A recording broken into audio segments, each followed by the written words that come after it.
right. All right. Hold up. Before we get too far into this, we might have to start over because for some reason my OBS was set to not have any audio playing. So I saw in the chat, I can't hear you. So no, and that was such a great great opening too. So right now my mic is working. They can hear me. They still can't hear you guys yet. So I need a few minutes to fix this. What's going on?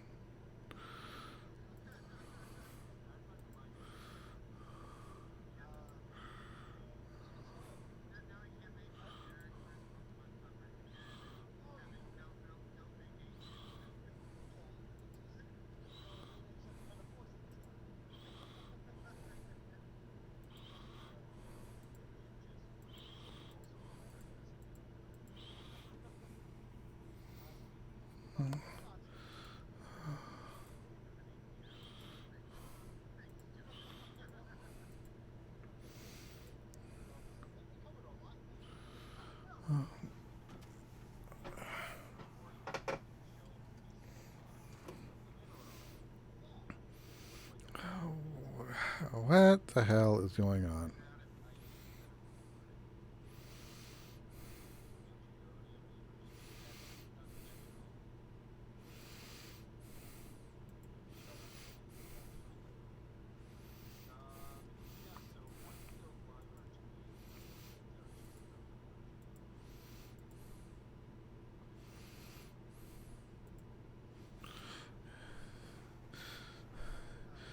Yeah, I tagged both of you in that.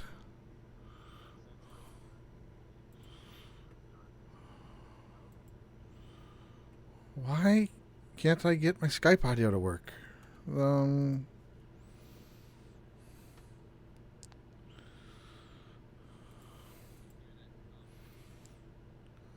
not hearing a hum, no.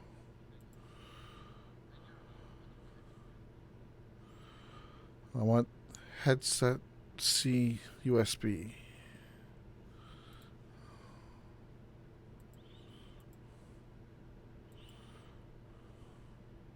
But oh well. Okay, now I think we should be streaming everybody.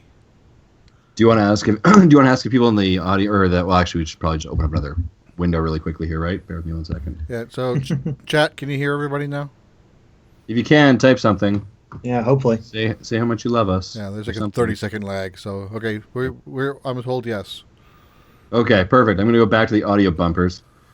Jeez, Jesse. All right. That's the one I'm looking for. Okay. All right. I want to stop recording and start a new track just so we don't have to clear out 7 minutes of garbage. 7 minutes of golden is what that was. That was not garbage, sir. Okay. There was no garbage. Okay. 6 minutes of silence, 1 minute of garbage. All right, that's fair. All right. I'll tighten that up. We're good to go? Well, almost. Okay, you let me know when, and I'll count in. Okay. The stream resumed. That never stopped. And I just stopped and restarted my recording. So we're good. We're good. Okay. 3, 2, 1. Welcome to Nintendo Dads, episode 96. On tonight's episode, we discuss some new Amiibo information, including Bayonetta and Breath of the Wild. Plus, Pokemon is coming to the NX. Oh! And we still have no NX news, so we'll just stop right there. Plus, let's not forget Derrick Bitner from GameXplain's is joining us.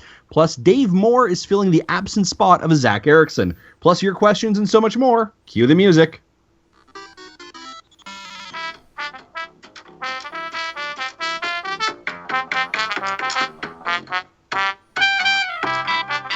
Yes, ladies and gentlemen, all right, welcome to Nintendo Dads. It is September 21st, 2016. I am your host for tonight, Justin Masson, and guys, I am excited to be here, despite this being our second take, but I'm not going to blame anyone, but yes, I am going to blame someone. Speaking of blame, Jesse Erickson, VG Tribune, how are you today, sir? I don't know a Jesse Erickson, do you? Jesse Waldak, listen, for those of you that missed it, I had some really good intros, and now I'm stumbling. Jesse, the first take was golden, and then we completely didn't get it recorded. Yeah. Yeah, that happens at times. But it does. What are you going to do? Jesse's joining us, sir. How are you today? I am good. and I am actually recording this time, Good. or recording something other than silence. Good. Speaking of silence, Dave Moore from Character Crunch. How are you today, sir? How's it going, Justin? Good. I'm so Jesse. I'm kind of upset now. You just threw it all off. You've thrown off the groove. It's garbage. Just for those of you that missed it, the intro, because what we're talking about here is there were some fumbles. Originally, I called Jesse a very special person, and I told everyone that Dave Moore is an 18-year-old girl.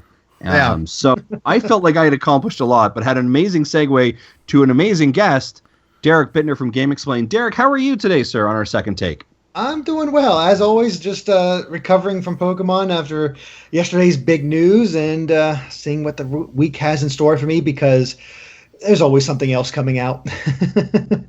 And you just got back from holidays as well, so you had a lot going on. Yeah, as I was saying in the previous one, basically what happened is I had planned to go on vacation, and Andre and I had still, we just did not communicate for whatever reason that, hey, we're both going on vacation at the exact same time.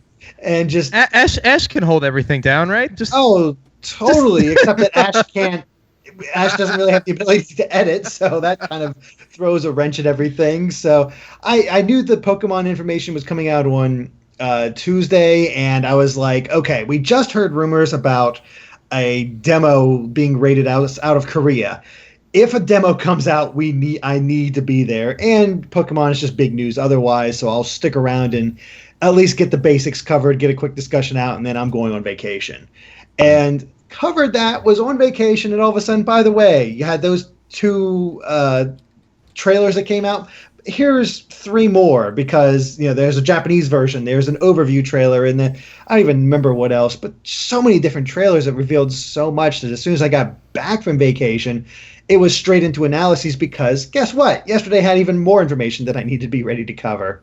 Right. So and then probably in there somewhere was the Super Mario Run announcement from Apple. Right? Yeah, that was crazy, because I just got it down there, and we have a pool at the place that we went to, so I'm swimming, and I come back in, and my phone's blowing up because Andre and Ash are like, "Oh my God, Miyamoto's up on stage at the Apple event," and like, what? So thankfully, I brought all my equipment with me, got all that updated, and like, boy, you would not expect to have Nintendo news at an Apple event. Yeah.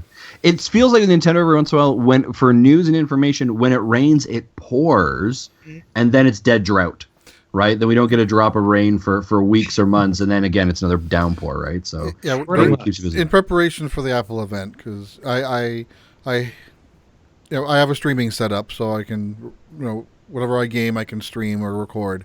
So I put everything. I watched the event through my Apple TV, since that goes through the same HDMI splitter and switches setup. I can then capture that. So I had it set up so I can, whenever I wanted to take a quick screenshot of the screen, I can do it and post it on Twitter relatively quickly. Mainly the big targets were, what the first look at the phone and the prices and the release date. Those are the things I really wanted to get pictures of and get on Twitter, quote unquote, first. But when they started talking about, and we have someone here who's never been on an iOS device before, and it comes up Mario. I'm like, okay, I need picture, post. I was like right on that really quick. I could not believe it.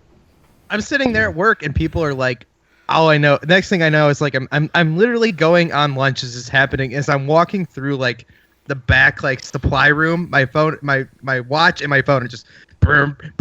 Like, what is going on? Like let me go eat my salad, everybody. I know there's an Apple event. There can't be anything that big except they're taking away my headphone jack. And then they're like, Mario Run, and then I'm like, all right, somebody tell me what's going on. And the first thing I get to is GameXplain's. Like, so you got that up in like that relatively that same time period. Like as the blow up. So like I seriously just got lucky about that.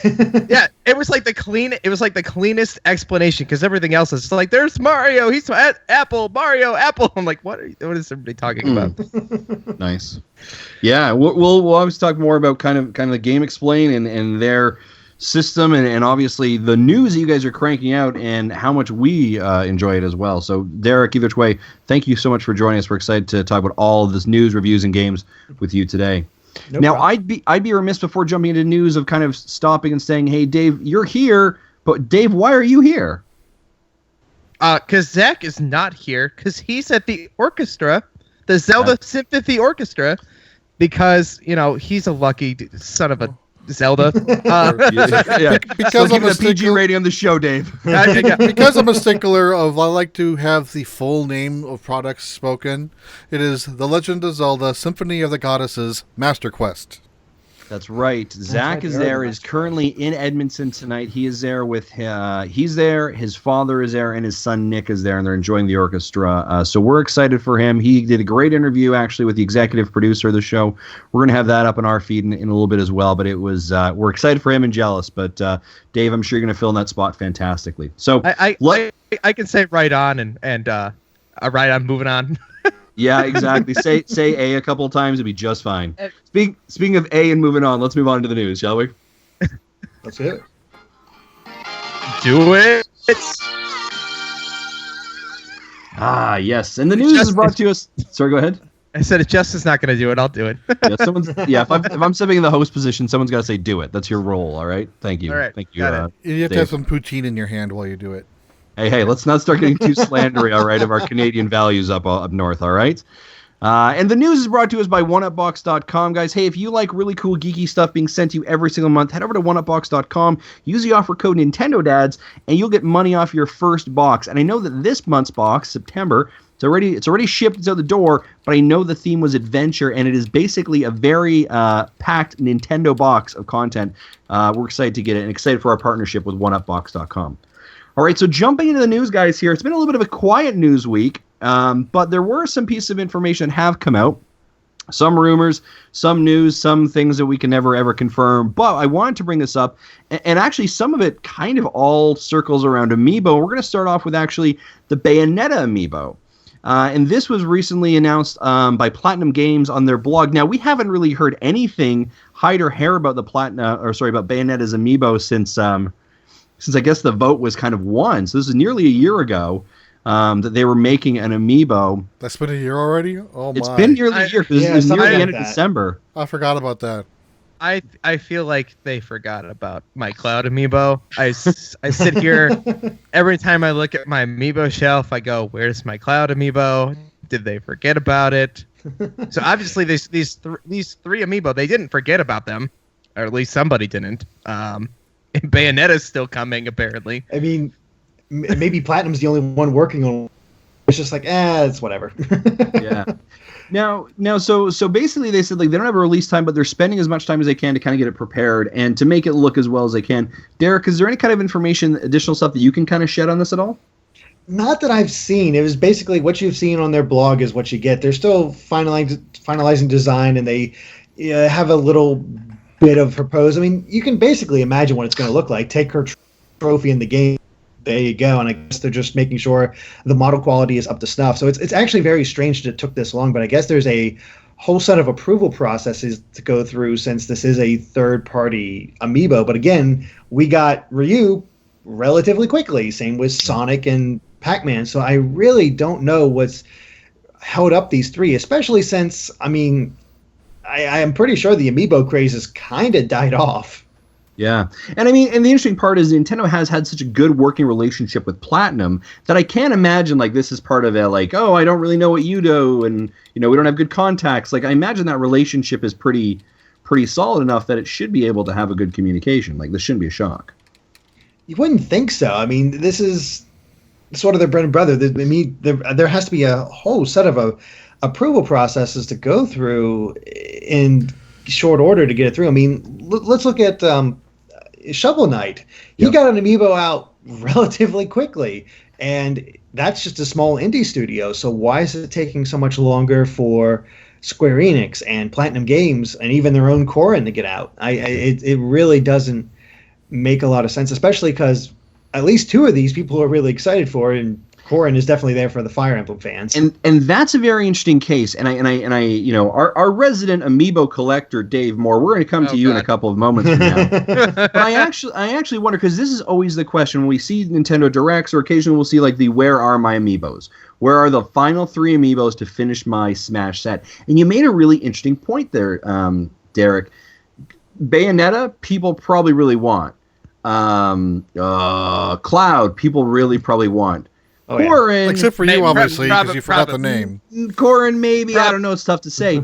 But I wonder if they're going to actually do a 3-pack to force that sales of the one that probably you wouldn't normally always get. Right? Like Corrin wasn't really received as well as Bayonetta or as Cloud. And when they're going to release Amiibo, they typically release them in a wave.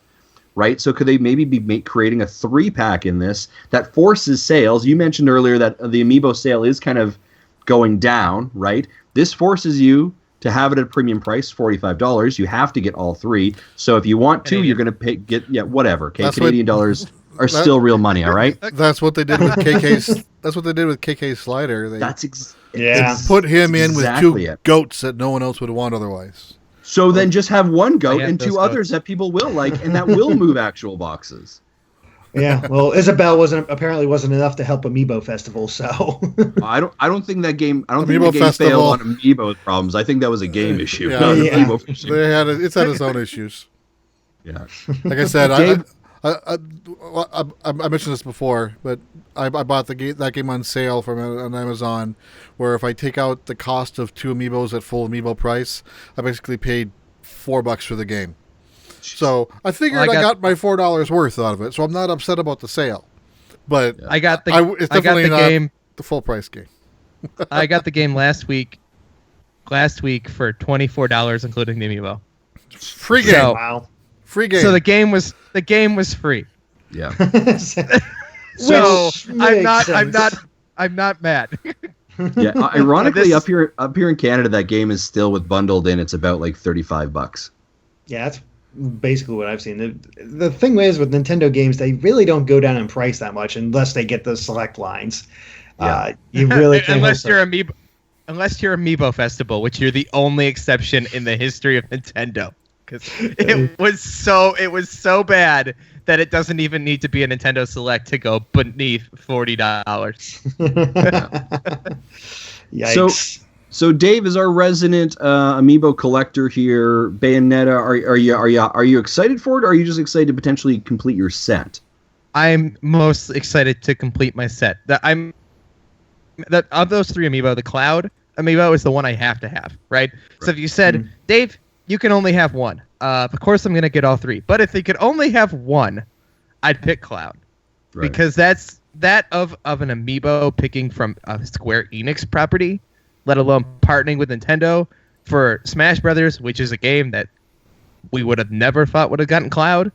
Like, that's the Amiibo I have to have.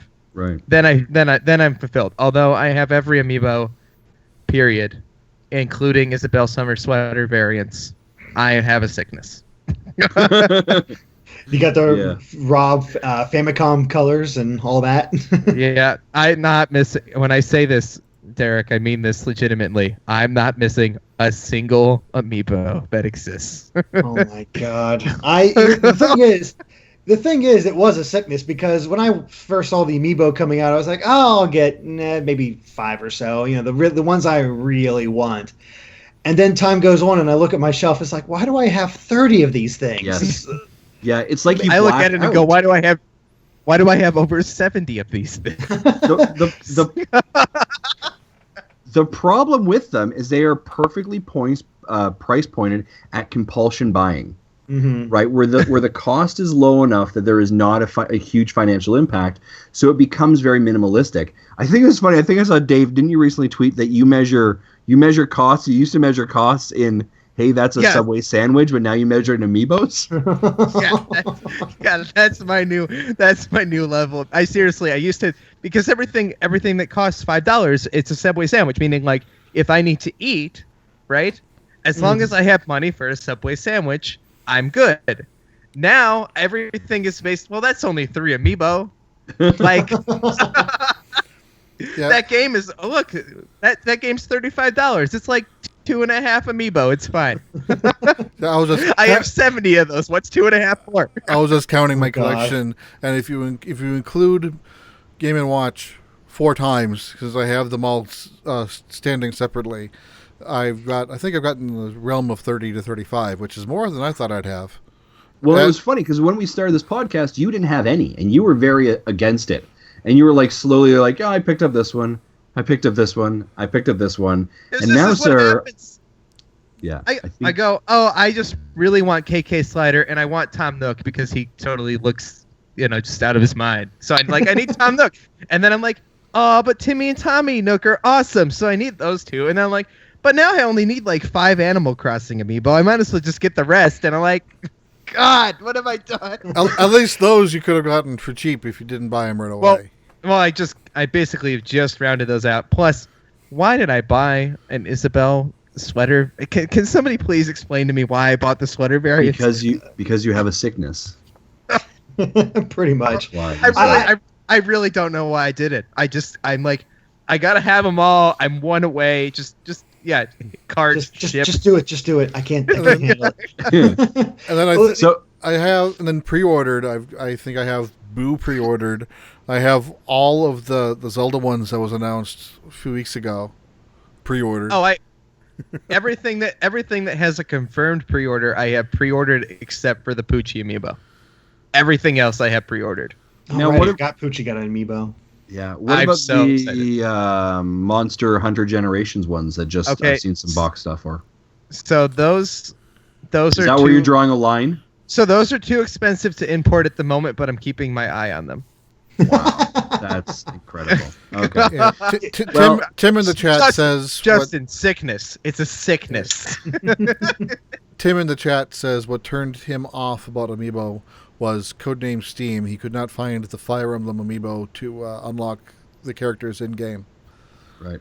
That would be annoying, and I didn't have them at the time, but I actually was able to get lucky enough to track down every single Fire Emblem Amiibo character, which was nice to have, but I played Codename Steam, but I didn't go back and okay, now I can use these characters. It just didn't happen. But the funny thing is I can tell my sickness and love affair with Amiibo are kind of over, because I went to the store and 3 times now I've seen Callie and Marie available, and I love Splatoon, and I would love to have Callie and Marie Amiibo, but I look at them like, I don't really have the space. I'll skip it for now. Yeah. Before it'd be like, I need this, I need it. Before it'd be like, I can't miss it. They're actually there. I need to get them. And the same with the Kirby ones. I love Kirby. I love those Amiibo, but I'm like, I really do just lack space, and I just can't justify it anymore. And it's funny. I've kind of got to your same point actually as well, Derek.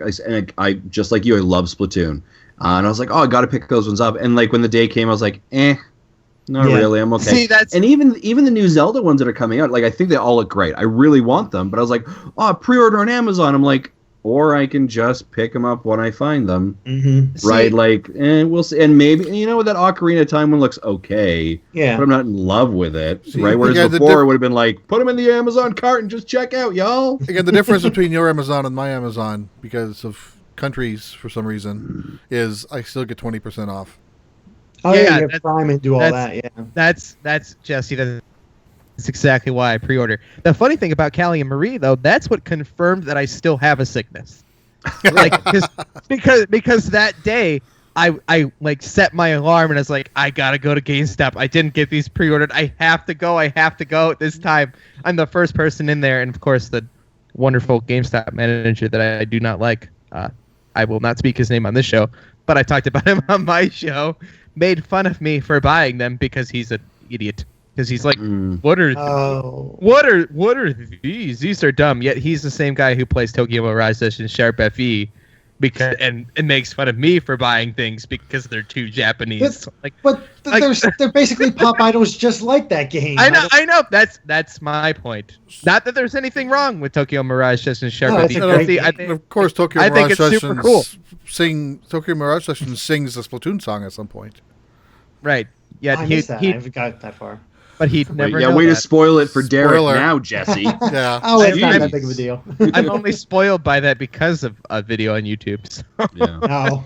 Well, speaking of Amiibos, let's not quite get off this train yet. But some more Amiibo news came out of Nintendo of Europe, as I recall. So correct me if I'm wrong here, though. But they actually have scheduled or have put on their retail date of the Breath of the Wild Amiibo available on March 4th, 2017.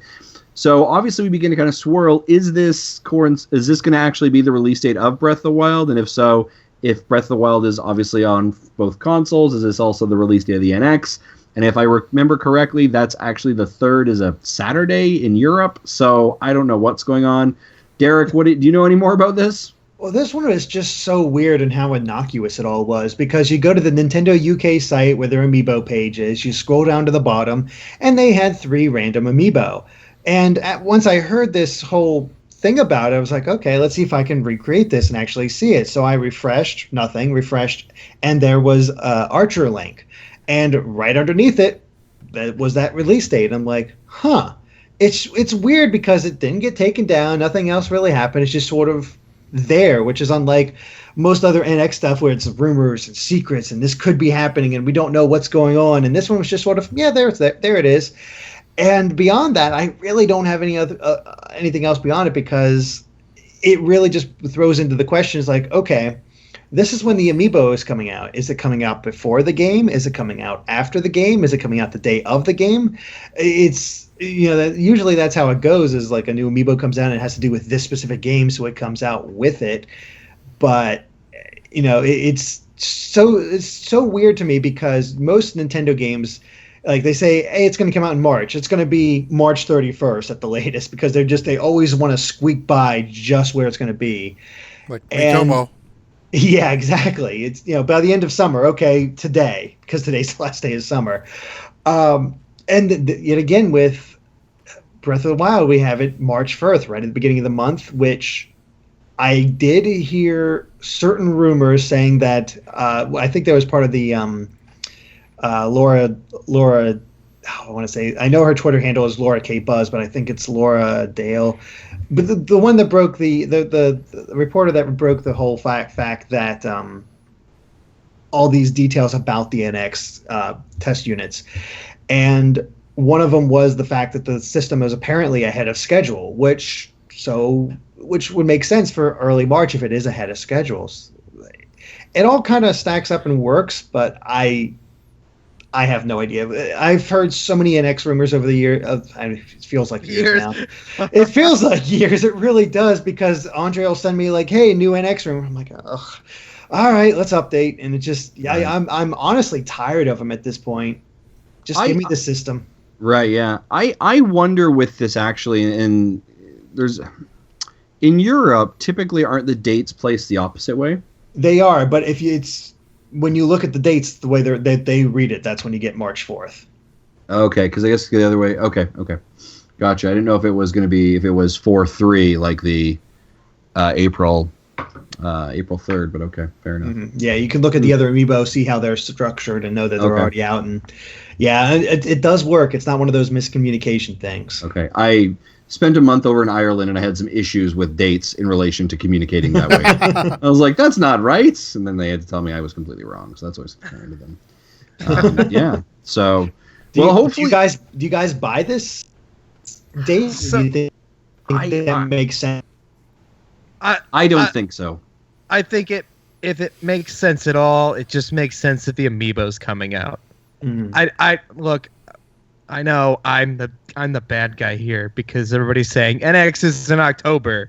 They said NX was in September. I'm done thinking it's coming out anytime soon. Nintendo wants to announce, to keep the full naming conventions that Jesse demands, the new Nintendo Galaxy style, new Nintendo 3DS itself console is all they want to talk about. They want to talk about 3DS. They want to talk about Color Splash, and maybe sometime early next year, maybe they'll talk about Zelda again. And I would remind you, Dave, that at no point has Nintendo openly come out and told us what date or month they are saying. That's why I'm saying if they're coming out at all, they're coming out next year. There's no way October's happening. If I'm wrong, then good, because I'm done. But I'm wrong. Because it's over. We don't have to worry about it anymore. Yeah. But I'm done sitting here with bated breath with my pre-order money sitting next to me every minute of every day, ready to run to pre-order my NX. When it comes, it comes.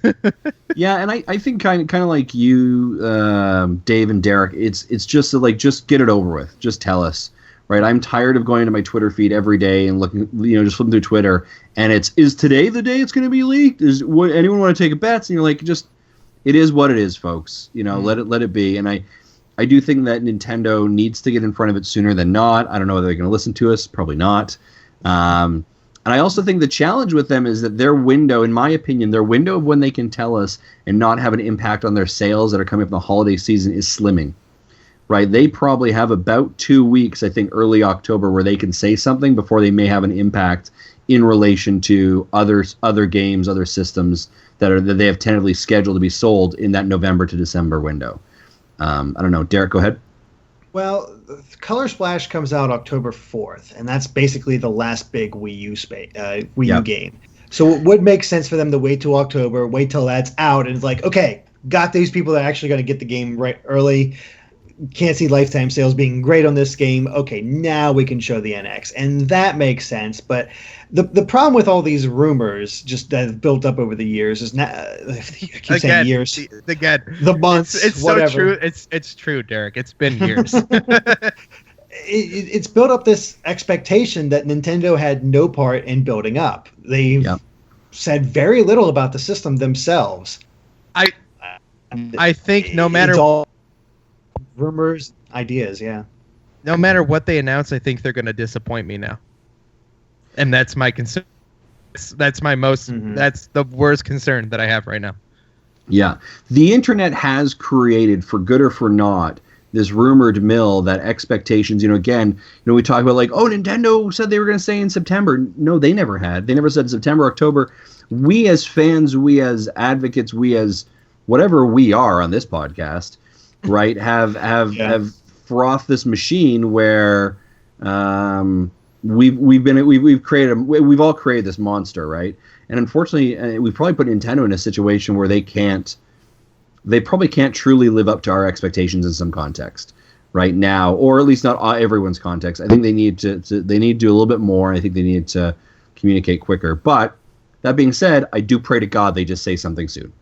That's it. That's all. Just show the damn system. That's all I ask. It'd be such a relief, and honestly, because they need it at this point. There's really not much else to talk about. I mean, people are coming around a little bit on Color Splash. It's not going to be totally, but it's not.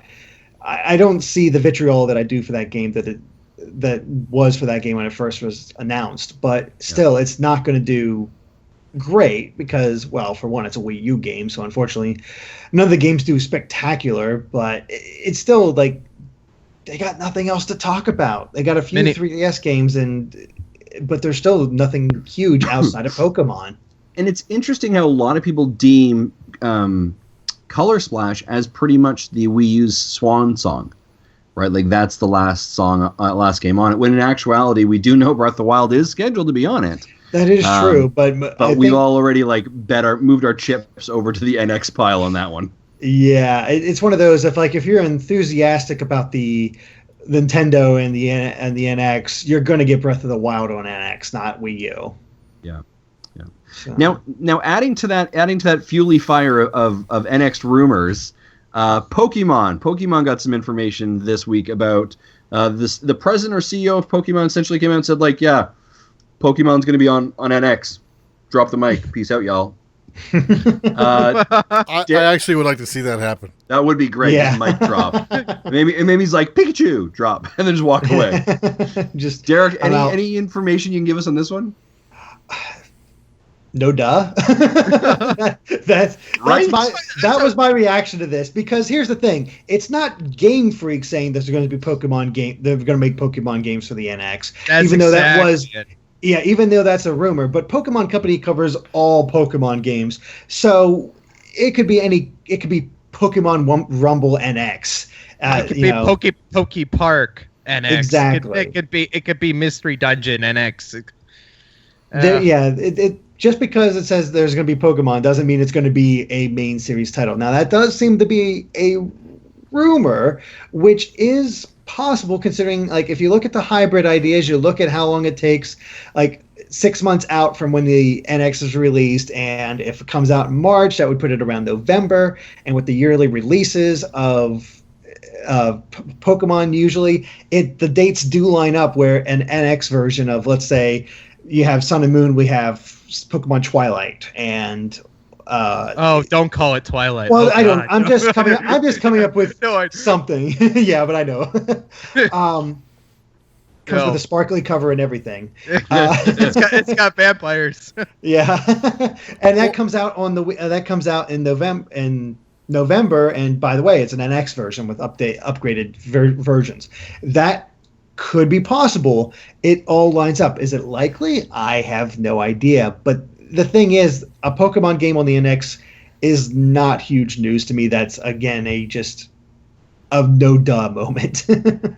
Especially for Pokemon Company, because they will put Pokemon on everything and anything because it sells. Right, absolutely. So yeah, not a big shocker there, but we'll see what happens for sure.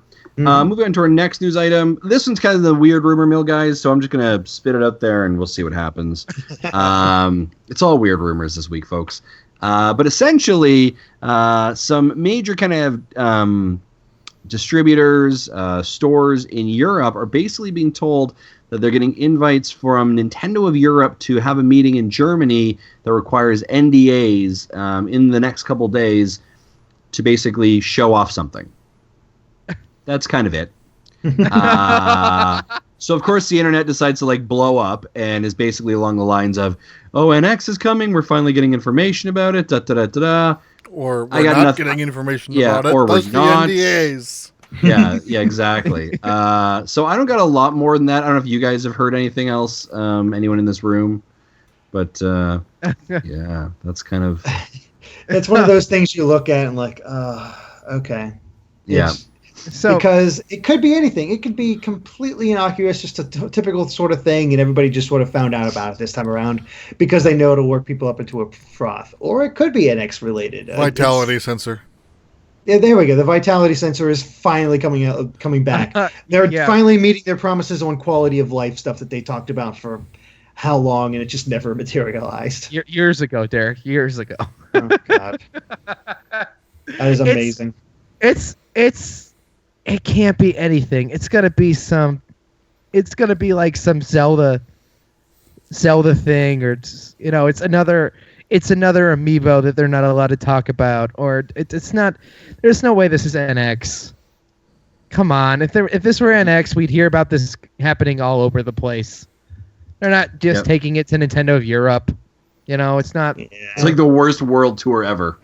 We're going to head over to Europe first, then we'll head to North America, then maybe Japan. Everyone on board the plane. And Jesse pointed this out exactly. It's like, no matter what it is, we don't get to hear about it.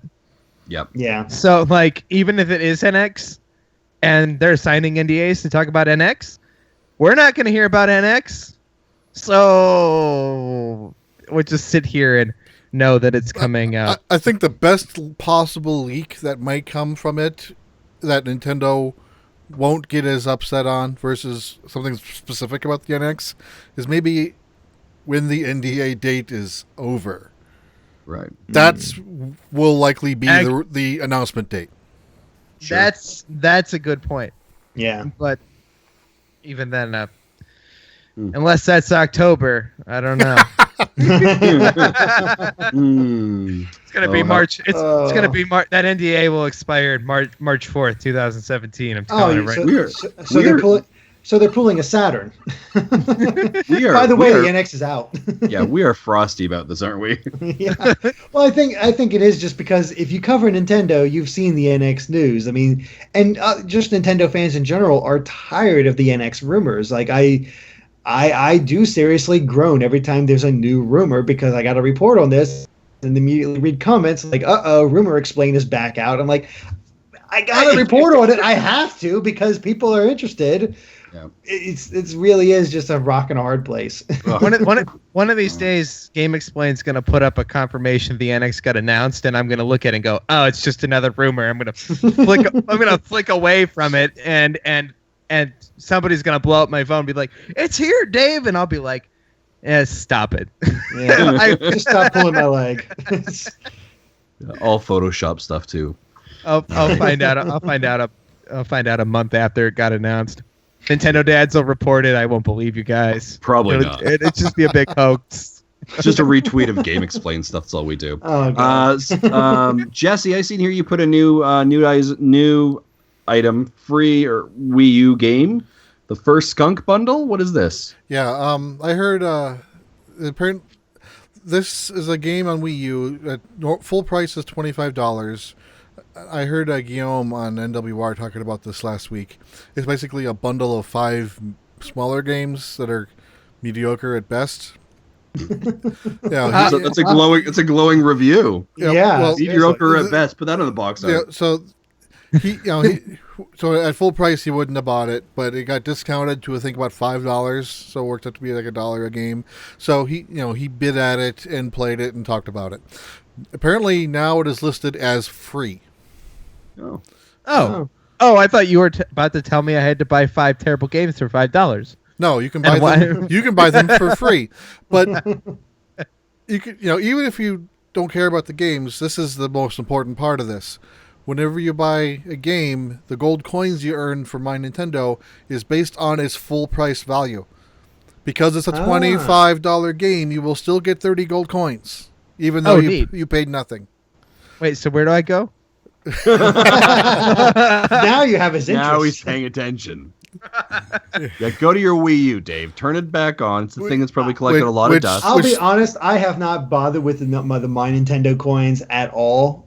No. Nothing about like. Oh, I have 2,000 platinum coins that haven't bought a single thing. I've got more. You're still playing Miitomo. Yeah. True. I do. That's just. I'm not playing Miitomo. I'm gaming Miitomo. Okay. If you were There's giving a difference. me. All right.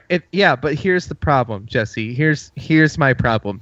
There's nothing for me to earn from playing / gaming Miitomo. Sure, I could go in every day and change my shirt to get 5 platinum coins. Sure, I could flick through 10 answers and get 5 coins. But I'm not going to get anything for those coins. Except for expiration dates. Yeah, pretty much. It's just... I mean, we all complained about Club Nintendo and their limited selection, but I feel like Club Nintendo still had something for you that you could spend it on. Or at least didn't have to worry about these dates expiring. It just... I think the surveys were more fun than Miitomo. I agree. That's bold. Shots I actually fired. agree with that. Miitomo did not hold my interest at all. And this is coming from the guy who played Miitomo longer than anybody on this podcast. You guys all long quit before I did. Probably. So I think I can say this. I sometimes wonder if Miitomo frightens me a little bit for where we're sitting with potentially Super Mario Run. Is there going to be some, I don't know. What do you guys think about that? Look, here's what I know this has been said by a bazillion people, probably everybody in this room, but what I want Miitomo to be is my Link moving forward in Nintendo. I want to earn shirts, I want to earn hats, I want to earn things for my me in Miitomo the way that you earn trophies and achievements on Xbox One. You want a and Team PS4. Fortress 2 this thing. I want a reason to go back and play Yoshi's Woolly World on the NX. Let's just put it that way, right? And I can earn like yarn Yoshi sweaters and Poochie like footy pajamas, I don't know, for Miitomo. And that would blow my mind, right? Maybe, sure, then I'll go in there and answer a couple questions and earn some platinum coins. But I feel like that could be really fun. But as it stands, like, this is not a thing. Now, for Super Mario Run, Justin, if I can earn coins in Super Mario Run to buy tickets to play Miitomo Drop, maybe that's something cool I could do. That might be. I feel like it's the worst currency exchange ever. right? Yeah. Using coins from Mario Run to buy tickets from Miitomo to purchase a shirt that says Kirby. That's like, no, No, stop yeah. it. But You're see, the but problem, Dave. You're the But, problem. but that doesn't hurt me at all. Hey, look, I didn't play Badge Arcade, Zach. Yeah, all right. Yeah, that's the one that I didn't get into, even though someone, I forget who it was, tried to tempt me with Tingle badges. Yeah, that was Oh, Bobby geez. from the Nintendo Guru. Yeah. Yeah. That's That's look. right. But what I'm saying is that me that's in Miitomo becomes more valuable. So when you guys see me on your friends list playing whatever, you also see my me who I've earned. I don't care. I'll go back to the Poochie Footsie pajamas because that's apparently what I want. Yeah. At least with Super Mario Run, that should be more fun to actually earn the coins. Like with Miitomo, it felt like work. With Mario, at least you're getting gameplay, Yeah. things exactly. to do. I mean, they made it as simple as possible, and it's kind of funny how they kind of went back from the word is like, oh, we want to hold off on Mario until we have a really good idea for him on phones. It's like, and by the way, here's this not endless runner, but here's a runner game on your phones that you can play with An one auto hand. runner, Yes, an auto runner. There we go. not an endless runner. It's Yeah. complete. It's completely original, everybody. Super Mario Run. Yeah, I mean it's about as pedestrian as you can get, but They will It's gonna sell sell. gangbusters. They will Yeah. sell. We were talking to Josh about this a couple weeks ago, but our hope is that the mobile does well, but they use the mobile to fund the rest of their development for everything Yeah. else. Mhm. Right? They make bank on it, and that's how they support. Basically, the shareholders are happy that we're doing mobile. It's making money. Everyone's happy. But let's reinvest those funds into console or first party games on your handheld or at your home systems. That's what I'm hoping they're going to do. But we'll see where Nintendo ultimately leads. Don't become Sega. Don't move into That's- Kinko or Plinko machines either. Yeah, That, Look don't- at you, Konami. that's Plinko. Konami. Yeah. Plinko would Yeah. be much more fun. All right. I So think that's CBS has a patent on that one. That's the news. Let's jump into what you've been playing. All right, that's so not the right bumper, but we're going to use it. All right, so we're going to start off with what you've to been the next playing. subject. It works. I know, right? It's a good transition. Derrick, as our guest, we're going to start off with you, sir. So, what have you been playing in the last week that you can speak of? I actually been playing Phoenix Wright. Actually, the Apollo Justice Ace Attorney. I've been going back and playing the Ace Attorney games since I missed out on them a while ago, and I've picked up all the physical games. I have the digital games, and it just was one of those series. Like once I finally started playing and getting into, I got just super invested in it, and I've been trying to get through the series so I can catch up with the latest game, Spirit of Justice. And I was finally able to finish off Apollo Justice this past week, and now all I have left is Dual Destinies before I can finally get to the newest game. So that was exciting. So Derrick, every time you talk about this, it makes me feel like I need to play all of them to even have a remote enjoyment. Like I have to start at the beginning, and I know you did too. Like you did start at the beginning, so like it's an argument towards it. I have no appeal for this series unless I'm going to start at the beginning, and that totally freaks me out. Just on a level like on a level of like I gotta start at this. I would say Game Boy game. See, the problem Well, is it started as a DS game, yeah. Yeah, the problem is if you're wanting to play 3, you need to play 1 and 2 first because it is literal story elements pulled out of those games, and of course, without knowing 1 through 3, 4 will be confusing because they'll expect you already know the gameplay. So, it's kind of how this series works. Mm-hmm. I think 4 is definitely a little easier to get into than 2 or 3. 2 does a pretty decent job of getting you into it, but there's still like these callbacks and moments, especially the first 3 games really reward you for knowing these characters, growing with these characters, seeing how they change. And 3, the final case that you do, it is a true payoff to the series. Like it is a very solid way to end it. Now they keep going, of course. And we'll see how the quality goes. People are saying that they have not reached the quality of those first 3 games, but they're still good. They're still very different from anything else you're doing, and they do have their own kind of fun. It's that sort of basic fun of like, I know this person's lying. I need to figure out how they're lying, or at least getting things wrong and presenting that. And it's a good feeling when you finally figure out, or you know it right away and you're like, aha, it goes to this, and I can just present this and they're wrong and I can go on. And then you get the silly dialogue and the punny names, and it's rewarding in that way. But yes, you worry about having to go through all of them, but they're good games, so I don't find that to be a bad thing. Oh, no, I'm not saying it's a bad thing. It feels kind of like, I guess the best comparison I can come up with is like Kingdom Hearts, right? So yeah. Kingdom Hearts is significantly more rewarding if you've played every single one.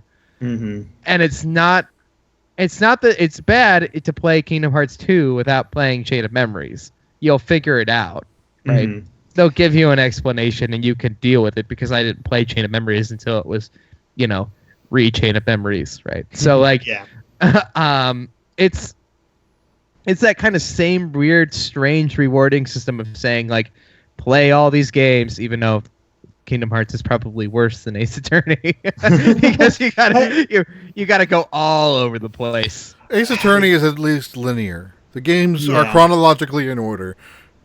Kingdom Hearts is all over the place. I love Kingdom Hearts. It's almost as bad as Zelda. Yeah, I'm a unabashed fan of Kingdom Hearts and just how ridiculous that plotline can get. Because if you do dive in and try to understand everything that's going on, I find it's very, very rewarding. It's cheesy as all hell, but it's still fun. I think I played half of the first one and I beat the second one. That's it. All the other side games I haven't played. Oh, dude, I played Birth by Sleep like 10 times, I feel like now. Like, just casually, I'm just playing Kingdom Hearts Birth by Sleep again. So another thing about the Ace Attorney series is, I was kind of thinking about buying the trilogy and playing through the first 3 games again, but I'm like, that's a big time commitment. I'd rather play other games. Mm-hmm. Then the anime started. And while there's mixed reactions to the anime, I'm enjoying it. And looks like this first season is going to end at the end of Game 2. Yes. But it's the Game 3 that I want to see again. Because I don't all I remember is the last case is bonkers, and it wraps everything up, but I don't remember any detail about it. Even though I played these games years ago. Uh-huh. I've played every single game, except for 6. I bought 6, but haven't played it yet. Mm-hmm. But I'm looking forward to playing it, and I heard the punny names get even worse in the 6th one. Oh yeah, the first character, the first defendant is named "I'll Be Your Guide." Yeah, and he's a tourist guide, so there you go. And it almost plays games with phonetics. In order to, it really does. Because this is such a strange series. Never touching it, like never playing it at all. Like every time I hear it described, I'm like, that's a game. Again, going back to Guillaume on NWR, who he's playing this too, and English is not a first language for him. French is, based where he grew up in Canada. So there's a few of the punny names he doesn't understand. He doesn't get the joke on, even now with his what English he does know. So it'll be interesting to see what he's actually talking about when I get that far. Nice. Yeah, I think it's a reward. It's also very story heavy, and I think that's another reason it appeals to me, because I enjoy a nice pulp story when I'm playing a game and I can get into and just sort of go with. And this isn't high art or anything, but it still does a good job of getting you invested into the characters and going along with things and whatnot. And Apollo Justice, it has its issues. I don't think it reaches the heights of the first 3 games quite as much, because there are some logistic issues, especially with the third case, that just makes you scratch your head. Like, it's not really much of a spoiler to say this, but in the third case, the person that was murdered was taken out by this huge gun that they say, even if an adult uses it without much, it could dislocate your shoulder. Like, it just has that powerful of a kickback. And the main suspect is like a 13-year-old boy with no injuries whatsoever. And it's like, really nobody notices the problem here. It's just this huge step in logic where they just want to have certain things to happen, and just it still has its moments where it's really fun, but it doesn't quite match the others. And I'm still looking forward to continuing through the series because it still has that just general fun to it. So keep talking about it on Real Talk, and maybe I'll be like, all right, fine, Derrick, I'll try it. Try it, yeah. I mean, I don't want to give. I mean, I've been doing like sort of postmortems with some friends of mine at Brain Scratch Comms, and it's Johnny from Some Call Me Johnny, because they played it before, and it's sort of interesting for them to go down memory lane while I recount my sort of experience with it, and people can just sort of see it. But those are extremely spoiler heavy if you listen to those. So definitely something to listen to after you play the game. But otherwise, I don't have a lot of time to play games for fun, but I did get Yokai Watch 2 in for review just today. Streaming earlier, right? Yes, and I played the original. Did you guys play the original Yokai Watch at all? We did a little bit of light demoing on it, but we did not quite catch our attention. Yeah. Our friend Marty liked it a lot. Yeah. He's the only one who I think liked it a lot. Yeah, I will tell you though, it was funny. I was in a GameStop yesterday, and this mom was in there, and she was obviously like ordering the game or picking it up for her sons, and the clerk behind the thing is, I'm sorry, ma'am, which version do you want? We have bony spirits and fleshy souls. And this woman just like stares at him just deadpan and is like, I'm sorry, what do you have? And I was like, there we go. That's the naming problem that we have. And then she paused. She's like, okay. So she gets on the phone and she literally says to the clerk, she goes, I have to call my son and ask. Gets on the phone. Hey, honey, do you want bony souls or bony spirits or fleshy bony spirits souls. or fleshy souls? And I was like, I wish I could record this conversation because at least it's not as awkward as saying, "Hey, honey, do you want Pokemon Red or Pokemon Blue?" Or going in and trying to say, "I want to use new Nintendo 3DS XL." Oh God. New Galaxy version. Yes. I want to use the new Galaxy style new Nintendo 3DS XL. So Derrick, you've been playing a little bit of it, have you?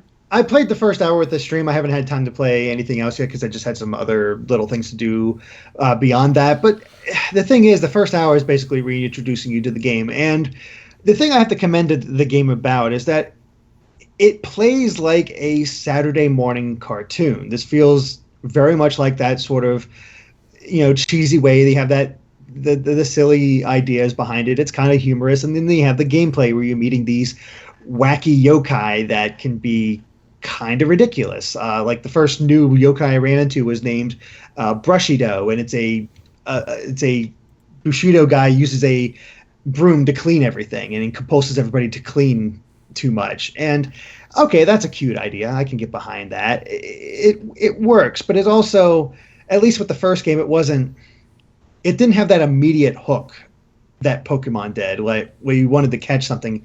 The process of obtaining yokai was a little bit more complex, where you had to basically woo them and like, hey, we're friends now, right? Have some food and you like me more, right? And then you defeat them, and then it's sort of like random chance whether they join you or not. And it was kind of frustrating because some of the yokai were rare, and you'd want to get that one, and then they just won't join you. So I'm curious to see if Yokai Watch 2 fixes that, if I have the time to get through it and do a review of it, but we'll see. But it's on its most basic. It might not be the phenomenon that it was in Japan, but I still think it's a solid enough game, if not super exciting in the same way that, oh my God, Pokemon Sun and Moon is coming out soon, which obviously is the bigger news. Right. And it feels like, I mean, this is something that definitely Nintendo has vested time and money in. Like, I suspect we're going to hear Yokai Watch, because now currently in the Japan, are they not already on Yokai Watch 4, I think? I think 3 is coming out soon. Yeah, so I mean, they're this is definitely going to continue to make traction in the US and North America as well. Like, this is not just going to disappear, I don't think. We'll see. I haven't heard anything since, but I think that interest in Yokai Watch 3 has kind of dwindled compared to 2 in Japan. Really? Okay. It's still big, but not as huge as it was. And I'm not sure if this is the case or not, but it might be because, well, it's directly facing against a brand new Pokemon game this time.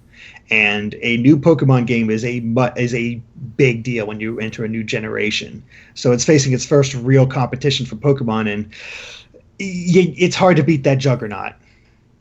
No kidding. I pick Pokemon over Yokai. Just saying. Well, so do I, but Absolutely. Excellent. All right. Dave, how about yourself? What have you been playing? I'm going to play Mega Man 2 tomorrow for Retro Rewind. That's the plan. But I'm not playing anything Nintendo. All right, Jesse, moving on. I've been playing. We don't care about you. I've been playing a lot of Uno with Jeff on PS4. That's the thing. But the most Nintendo thing I've been doing is because Derrick expressed his amazement with the Pokemon X and Y anime. I've just started flipping through that on Netflix, and I've come to the conclusion that you're right, Derrick. Is everything that's competent and important to the story is absolutely fantastic in that show. Now, sure, there's the Pokemon filler episodes that I can kind of just go, okay, this is when I get up and I go make popcorn and kind of casually watch. But every time like Ash like gets into like a legitimate battle against a gym leader, or like, you know, he's actually training his Pokemon, I'm like, this is incredible that they've come this far. Like if anything I saw from the last season in the hype for X and Y, like the black and white kind of stuff, like I was like, God, this is worse. This is worse stuff than when I was a kid and I rewatched the Indigo League like probably 2 years ago. Like it just rewatched the whole thing, just casually every night. Just I'm gonna watch 4 episodes of the Indigo League because I just love this, and then rewatch Digimon. But and then realize that Digimon is a much better show. X and Y's anime is amazing. It's so good, and I'm stunned. And if anything, that's getting me more hype for Sun and Moon than Sun and Moon itself is. I think that's the people, because the whole reason I started watching X and Y is because of that whole idea of Ash Greninja, which you might have heard about. I've heard. I haven't gotten. I mean, I'm not even in. Yeah, you have. I'm not even in Z yet. So like, yeah. I know I'm not there. But when you have 2 seasons to get through. So yeah. But no, once they do get to that part and you see what Ash Greninja is all about, like it was like, okay, is this going to appear? Because that was the big question about the Z ring before we knew what the Z ring was. Like, oh, is this going to be this? Because it's rare for the anime to introduce something that is just not in the games, and so far it's still sort of an exclusive to it. But I watched an episode to try to get a better idea of like, what the heck is Ash Greninja, and then the episode I watched happened to be really damn good because it's Ash versus the champion, and it's like so beautifully animated. It just gets you pumped up, and I'm like, okay, I gotta watch the whole thing. I gotta. So the battles are incredible. It's something. It's like, what happened to like the Pokemon anime? Did they just not like? Did Origins do so well that like they're like, oh, maybe we should just invest a little bit more into making this amazing? Like Ash is developing as a character. Well, he's not a complete idiot. I just watched the episode where they went to the alternate dimension. Oh, that's a good one. I was like, that's so great. I love this. Like I'm like, this is such. It's insane that I'm enjoying a Pokemon cartoon at like this age, like 20 years later. Like when I played Red and Blue as a very little kid on a Game Boy Color. Like, why am I still obsessed? Like, yeah, I've been watching the X, Y, and Z's once they get English dubbed on YouTube. Started that with episode 38, which was Ash in the finals of the Pokemon League. Mm-hmm. The second half of that final episode of that final battle, and then what happens after that? And I haven't seen the most recent one yet. I think I'm up to 41, so I have to watch. I think I have to watch 42 next. but or 41 or 42. But that's nearing the end of the season, and it's really looking good. And then I saw a preview to the animation style for what Sun and Moon's going to look like, and thought, yeah, what are you doing? I haven't seen Sun and Moon at all. Derrick, you enjoyed Generations, I think, a lot more than I did, though. And that's so. Justin, do you know what Pokemon Generations is? I don't think you guys talked about it at all. Pokemon Generation. Pokemon Generation. We talked about it last week on our show, but saying that there was coming out on Friday, and then they pushed out the 2 episodes. I watched them. Right, that's a mini web series, right? Yeah. It's the mini web series. And then I've forgotten all about it already, because it's 6 minutes of content so far. I think that's the biggest problem with it so far, is that it is so short. And thank God, I would have been much harsher on it if it had only released the first episode, because that's really more of a prologue. It's just Pikachu going through the different generations and the different regions and having tiny little adventures fighting different Pokemon, and then a legendary shows up and we transition to the next region. And it's cool to see the animation, but it's also just very shallow, especially compared to Origins. But then you get this episode with Looker, and you get what it's all about, where it's just these side stories fleshing out the world of Pokemon. And I thought it was kind of fun to see Looker do that raid on the Pokemon gym and have Arcanine melt the walls and make him completely inaccessible, and just all that crazy stuff. It's shallow, but I because I knew it was going in that it was shorter episodes, I didn't have super high expectations that something amazing was going to happen in that short amount of time. I thought it was great animation style. I was fascinated by it, but I didn't love it. I'm kind of sitting here going, maybe I just wait it out and wait till it's all out, and then just sit there and watch it like a movie and hope I enjoy it that way. That's a viable strategy, because the funny thing is it's going till December.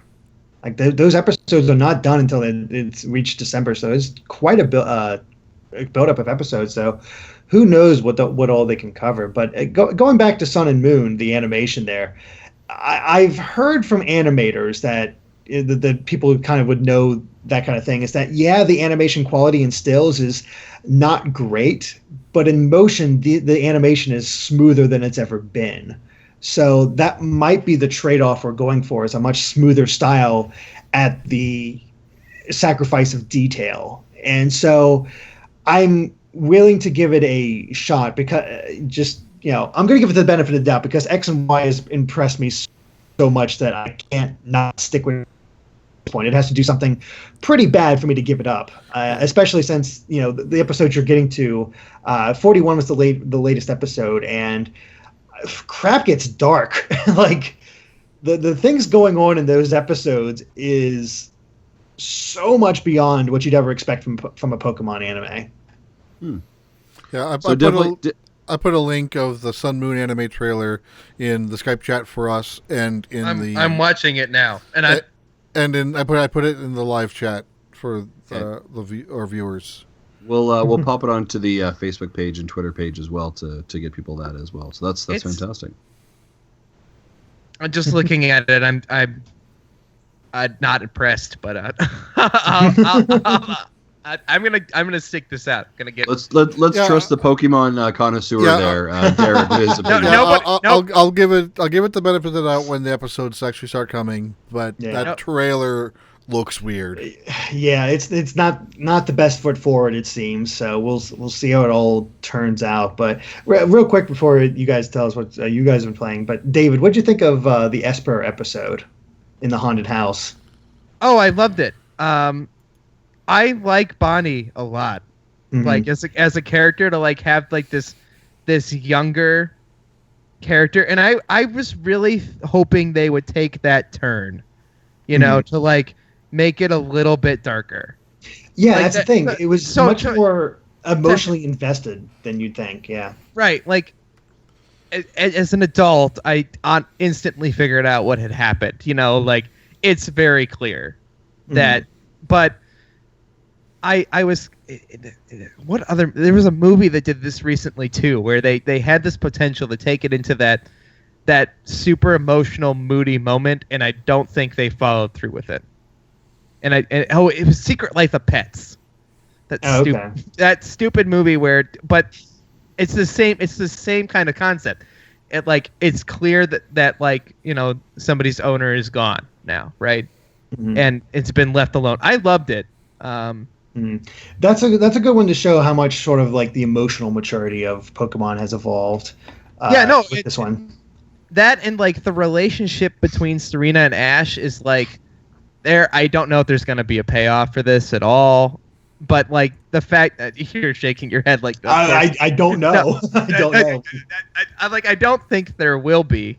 But the fact that they can have those moments where, you know, like rewatching Indigo League, like the relationship between Ash and Misty wasn't very like. It's not a thing. Like it's kind of a thing, but she really just wants her bike back. Okay, there's this. It became a thing because of 4Kids audio, like the songs, made it a thing. Right. Yeah, but like Serena clearly has feelings like of attachment to Ash and really cares about him, and it's something that you don't expect in Pokemon, right? Yeah, because she gets concerned about like him losing a battle and how that will affect him emotionally, and like that is a whole nother level of brilliant writing. I love this this shit. As Jesse could probably tell you, there's a couple episodes between Serena and Ash that are just golden with what they kind of do with that, how they play with that relationship, and just milk the humor out of it. Well, actually, I didn't see anything before 38, so. Oh, really? Okay. Yeah. I thought you were completely caught up. No, I watched the first few episodes of XY and actually fell out of it and didn't get back in until XYZ 38. and why is Crybaby Ash not a meme on the internet, by the way, speaking of the alternate reality episode? Yeah. Like, why is that not evolved? I think just people don't realize as much anymore. Like it's one of those things where like people that are still watching are desperately trying to people who have stopped watching. Like you need to watch, and so. Oh yeah, no, I'm watching this. I don't care what anybody tells me. If I hear you say it doesn't pay off in the end, I'm still gonna finish it. I'm committed at this point. Nice. All right, now that we've derailed completely to Pokemon. That's okay. That happens when I'm around, apparently. That's okay. I've got Pokemon questions for Derrick later, actually. I'm not going to lie to you. I've got some prepared. Good. So, but Jesse, what have you been playing, sir? Speaking of Pokemon, I think you've been playing some Pokemon Go, right? I have been. I got the Go Plus little. Yes, not accessory. the Go Plus Pro. Not the Pro, the Plus. Yeah, I already made that mistake once on Twitter. Yeah, I was confusing the PS4 Pro with the Go Plus because the Go Pro is something else. It's a different product altogether. We're just mixing up titles here and there. It just all goes. I know, but I really want to see what the Pokemon Go Pro looks like. New Galaxy style, new Wii U, NX. That's where you glue this thing on your forehead and it records you pushing a button. I don't know. Sure. Anyway. Actually, I went to film school. GoPros have a lot of actual uses. All right. I know what a GoPro is. All right, I'll leave it at that. Anyway, so Pokemon Go Plus. Interesting little device. Surprisingly useful, and I got a lot of gameplay out of it. You know, I was first of all, the thing is smaller than I thought. That was my first tweet about it, which spawned that whole conversation about, oops, I called it Pro instead of Plus. No, I took a picture of it next to a nickel, and it's probably this circular. It's probably the size of a quarter. So. Dude, I thought it was huge. I thought it was like. Yeah, I thought it was like one of those big buttons that like people. That's what it looked like in the. I was sort of expecting it to be the same size as like the Poke Walker from Heart Gold and Soul Silver. Actually, you know what my comparison was? It was the Yokai Watch. Oh, okay. That's probably. What I thought. That's what I thought it was going to be. So I'm not upset at the size. You know, and it comes shipped with a belt clip, which I don't use in my belt because I have a big belt and it'll break anyway. And it comes with a little wrist strap thing that does require you to take off the battery back and install this as a new battery back, I probably will do that, but I haven't done it yet. So I haven't gone on actually any walks yet, but what I have been doing is while I'm driving around the kids, I pair it up. And as I'm driving, I'm holding this thing in one hand while I'm driving with the other, still watching the road and being completely safe with this. And every time I feel the thing vibrate, I click the button. Huh. Sometimes I catch it, sometimes I don't. Sometimes there's this one street that's literally has 5 Pokestops within a 2-block area. So as I'm driving on it, it's like click, click, click, click. I just got 13 Pokeballs. Yay me! That works. So I'm in a collecting phase of the game right now, or I'm not turning anything into candies, and eventually I want to activate a lucky egg, and then just go on an evolution spree to get a crap ton of XP. What level are you, Jesse? I am. Because I still play this game every day because I have a problem. You seem to have a lot of problems. Yeah, I was gonna say this podcast is actually just an intervention more than anything else. Yes, That's why I come, Justin. It's I'm hoping Zach will help me someday with it. Yeah, you're hoping for free psychology or therapy is what you're hoping for. I was just at the very beginning of level 17 when I got the device. Okay. So just, not doing anything. I haven't evolved anything. I haven't done anything outside of the game other than just click the button. You get 50 XP for every Pokestop. You get 100 XP for everything you catch. Yep. At least. And so I've been doing this since I got it on Sunday. So 4 days. I've been using this 4 days now. I am almost halfway through 18. Wow. Derrick, what level are you?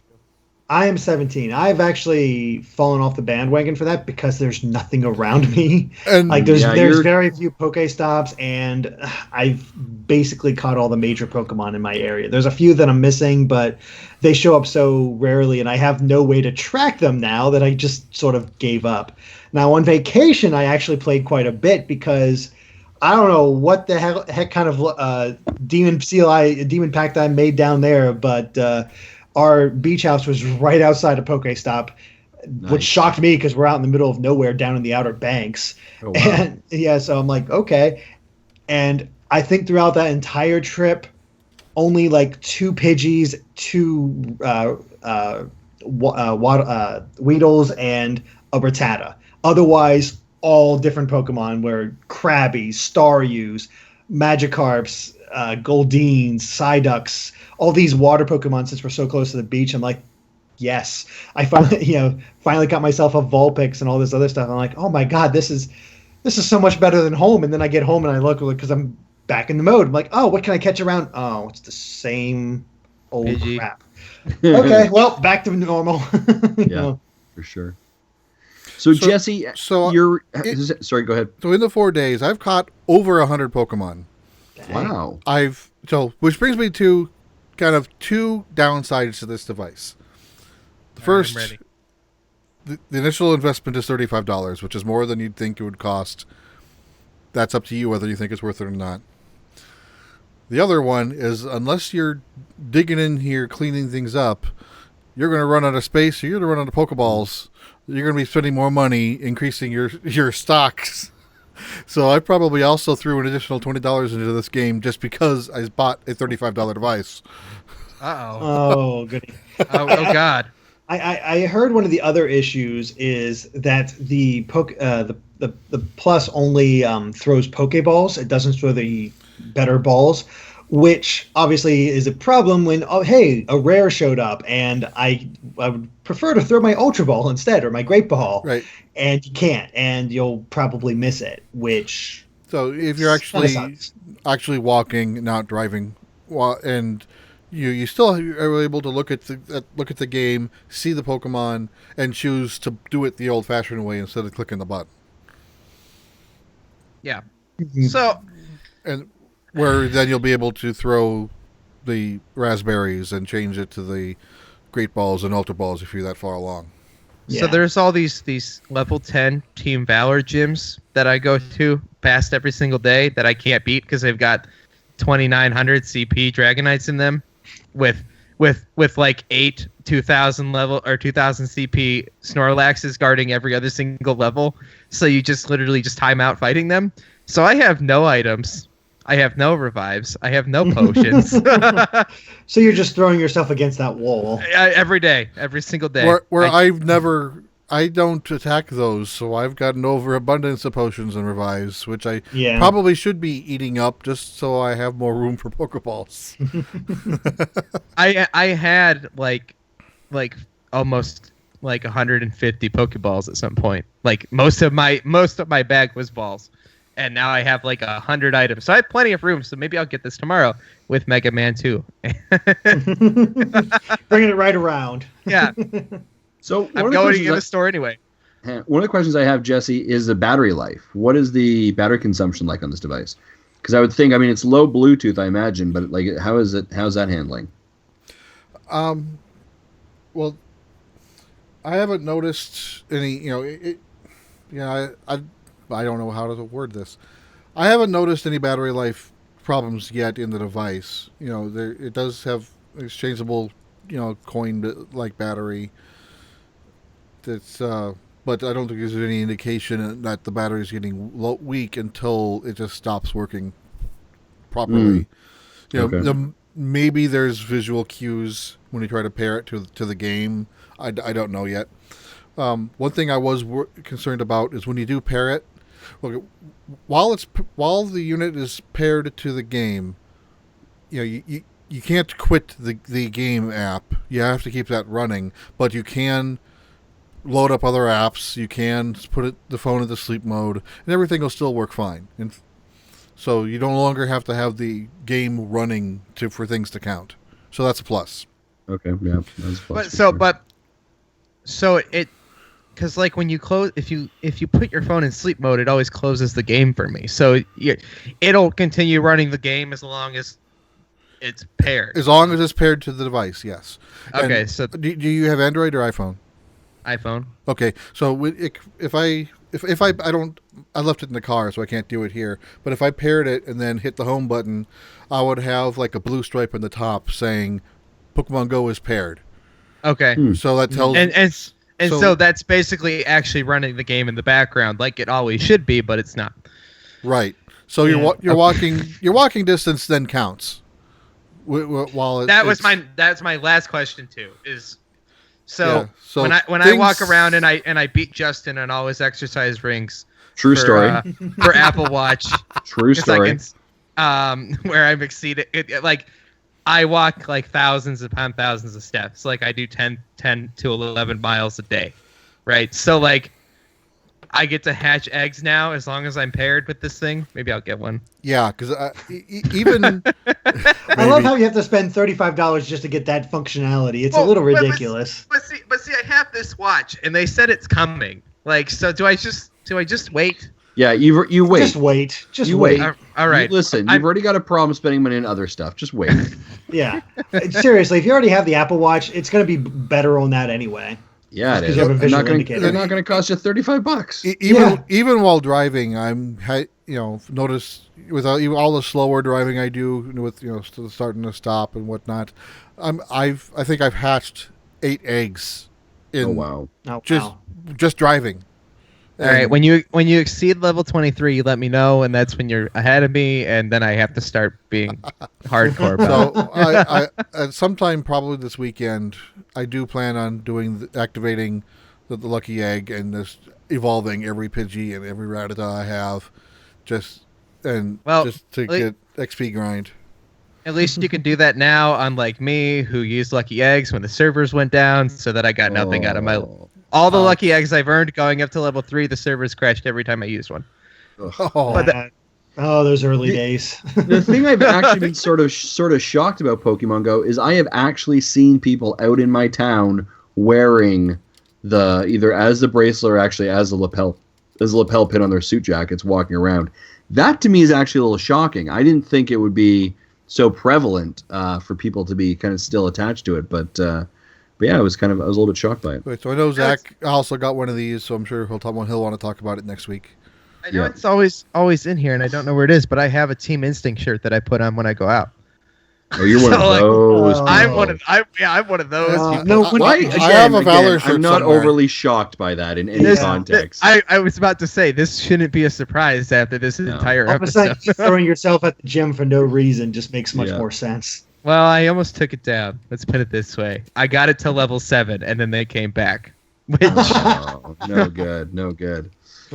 Jesse, so Pokemon Go, what else you been playing? Okay, surprisingly, I have not been playing Picross. What? What? I have not been playing Tokyo Mirage Sessions, What? but something else has been consuming my time. What could that be, Jesse? That would be Dragon Quest VII: Fragments of the Forgotten Past. Tell us more. Oh, yeah, tell us more about this game that I've never played. Thank you for the dramatic pause. I was in the middle of cutting and pasting content into the notes. Okay. So it's, if you played any other previous Dragon Quest games, very similar art style, very similar gameplay. So kind of, main difference is the story. So the story here is you are this, a group of people living on a single island who believes they are the only island in the world. There is no other islands out there. They are all that it is of the world. Everything else is just water. Sorry. Is this an island or how the U.S. views the rest of the world? I'm a little confused. We're gonna build a wall, Justin. I was thinking North Shots Korea. fired. Yeah. Okay. Yeah. So then, of course, the east side of this island is considered off limits. So no one ever goes there except for, you, because you're mischievous and you have a friend of the prince who is also mischievous.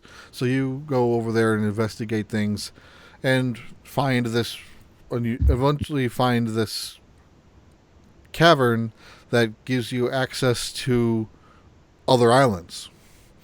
So it kind of goes, when you unlock, so in order to unlock an island, you have to collect these fragments of this stone tablet and kind of put it together like a puzzle.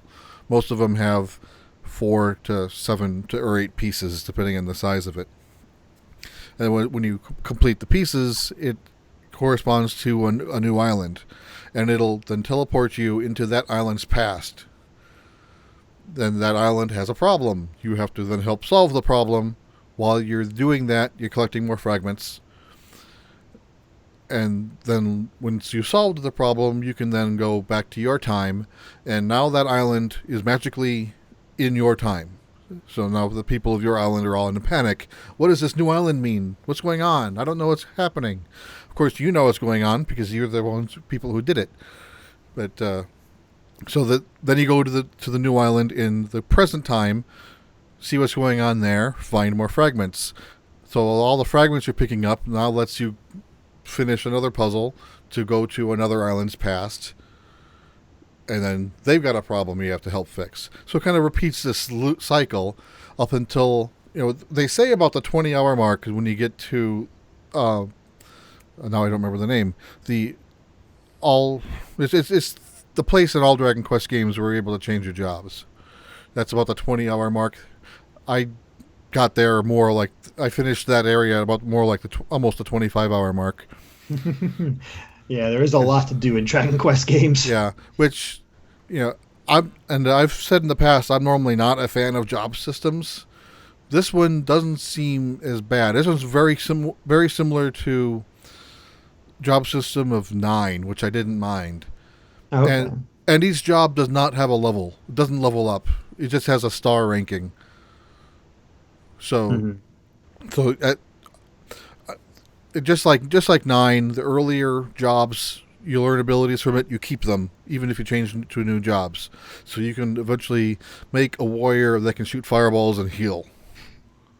Nice. If you piece your things together, and then as you master smaller jobs, you can put them together to make bigger jobs.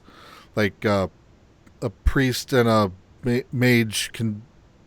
When you master those, then you become a sage or something like that. There's a whole formula book of what jobs makes what jobs. So again, very similar to 9 in that respect. You can change jobs whenever you want, and what progress you earn towards one job is never lost. You can always go back to that job later. Nice. Yeah. So you're enjoying it thus far, then, Jesse? So far, I just finished the part where I'm able to change jobs. So my initial party has their first set of jobs, and they're like out of like level 3 out of 10, in the ranking. Once I get them to max ranked, then I'll change up jobs and expand them. And so far, the little cookie cutter pattern of go to the past, find the pieces, go to the future, find the pieces, go to the next island. That's been keeping me, wanting more. Eventually, I'm going to get to the point when I've unlocked all the islands, and based on what I've heard, that's when some major plot event happens, and then the game really opens up. So, and that's how this turns into a 100-hour game instead of only a 50-hour game. So Lonely. Yeah. we'll find out what happens. And then, the funny thing with Dragon Quest is that's actually the way the structure you're talking about is on the most basic sense is kind of how it's always been, where you go to a town, there's a side story where you have to solve somebody's problem, and that allows you to go to the next town, and this sort of expands upon that in order for you to sort of fill in the world and have those little bits of story. And in other games they hide it in the map, and just like Pokemon games. There's a big rock here. You can't cross that until you've finished this part first, when you learn strength or smash or whatever it is. So, but this is much more, kind of in your face. So, you don't even know this island exists until you've solved the puzzle. There's something inherently enticing to me about, hey, I get to fill in the map. I get to expand it naturally, and it just interests me. I do want to go back and play Dragon Quest VII. I've been very interested in the game, and I'm glad that it got localized, especially at Nate. And I do want to play more Dragon Quest games, so I'm definitely excited to play it myself at some point whenever I can find the free time to play a 100-hour game. Surely you got to be taking some vacation at some point where Andre can actually do some work too. Have you played 9? Yeah, actually, the only Dragon Quest games I've actually fully completed are the original Dragon Warrior and 9. Okay. So yeah, comparing times, like I said, I did 8 in about 100 hours, like when that was on PS2. The 9, I think I finished the main story in 75 hours, but with all the extra content from downloading it off the internet to get those extra dungeons, extra quests. I think I eventually put in like over 250 hours into that game. I am not shocked. 9 was good. I enjoyed 9 a lot. Then I tried replaying 9 last year, and without the ability to go online to do those online things, really loses a lot of that game. Really? Yeah. Justin and I both sit here going 100 hours. I ain't got time for that. It is a lot harder to choose do games like Luigi's Mansion. There's a deliberate reason I choose games like that. Okay, again, Tokyo Mirage Sessions, I'm 64 hours in and still not done with it. The Picross is probably 30 hours in now, and I'm not done with that. And I haven't even touched Ace Attorney yet. All right, I put over 200 hours into Pokemon X and Y, I'm sure, at this point, because I've gone through it multiple times. So I'm sure, because I had 101 hours on my first playthrough. Okay, after battling all my friends and trading, and all that's included. I still don't even know how I did that over the course of an entire semester of college. It creeps up on you when you're really addicted to a certain game. Oh yeah. It's dangerous to go to that the activity log and look, and you're like, oh, that's not a good place to be. Yeah. I'm playing this game as much as I'm working. That seems odd. And some games, when you die, you end up backtracking. So the time it tells you in in the save state isn't actually what you've put in. You've actually put in more time. Oh, that's even worse. When that's the case. That's even worse. Dragon for sure. Quest games don't do that. You know, If my gamepad would reach here, I would tell you what my Splatoon playtime is, and that's probably really bad. yeah, Dragon Quest games don't do that. You know, unless you physically power down the game and reload your own save. But what saving does is doesn't really save your your progress. It just saves your location. Because if you die out in the map, you'll always come back to that last save location. You'll still you won't lose any experience. You'll keep all the levels you've gained. You've gained all the abilities you've gained. You'll keep all the gear you've gained. The only downside is you lose half your gold. And there are banks out there that'll let you deposit gold 1,000 at a time. So early on, you can't use it. Right now, the most gold I've had at one time was about 4,000, and I still have never used the bank because every time I get that much gold, I'm buying new gear. You know, and now I'm down to under 1,000 again. So now I can't use the bank again. But the bank will come in more useful once the end of game when I have 90,000, 100,000 gold. I don't want to lose half of that on a death. That'd be kind of bad. Yeah. But so more to come on Dragon Quest 7 then, eh? I'm sure if I can figure out. Though I'm still wanting to go back and finish the other games at some point too. So I'll probably be juggling all of them. Good luck. There's 4 games I'm now trying to play. So it's a heavy weight on your shoulders there, sir. All right. So what have I been playing? I'll make mine nice and short. I've been playing Ocarina of Time for my first ever playthrough on it. I've been enjoying it. Really? You've never played it before? I had never played it before. He also never played any Pokemon until like this year. So that's correct.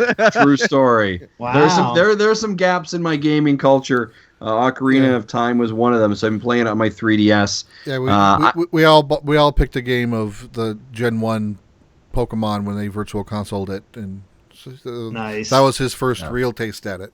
Yeah, but no, Ocarina of Time's going really well. I'm enjoying it. I actually found a really interesting experience. I was stuck in a level recently, and so I went to YouTube, obviously, to be like, okay, how do you get out of this? Because it's irritating me. And I found Zelda Master, and he basically walks through the entire game. So I was like, oh, okay, so I've already solved it. And I just kind of like let him continue to play through. And I had like my earbuds in. So it was like I was listening to him do his stuff while I was playing the same level at the same time. It was like this weird like director's audio cut as I was playing the game. It was such an interesting experience. I was like, oh, tell me more about this character. It was kind of a fun thing, actually. I really enjoyed it. So it's kind of like having a friend in your room or in the room talking to you about playing a game, but they're not really there. It was a really interesting. But that's how I got through Ocarina of Time the first time. Is I had a friend helping me through it because I'm not that skilled. Sure, but I will say I am really enjoying it. It is really fantastic so far. So how far are you? So I'm still Kid Link. Kid Link, I guess is the word I'm looking for there.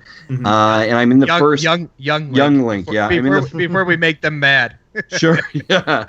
I'm in the first dungeon. I'm at the battle. The boss. It's a giant lizard. I'm throwing bombs into its mouth.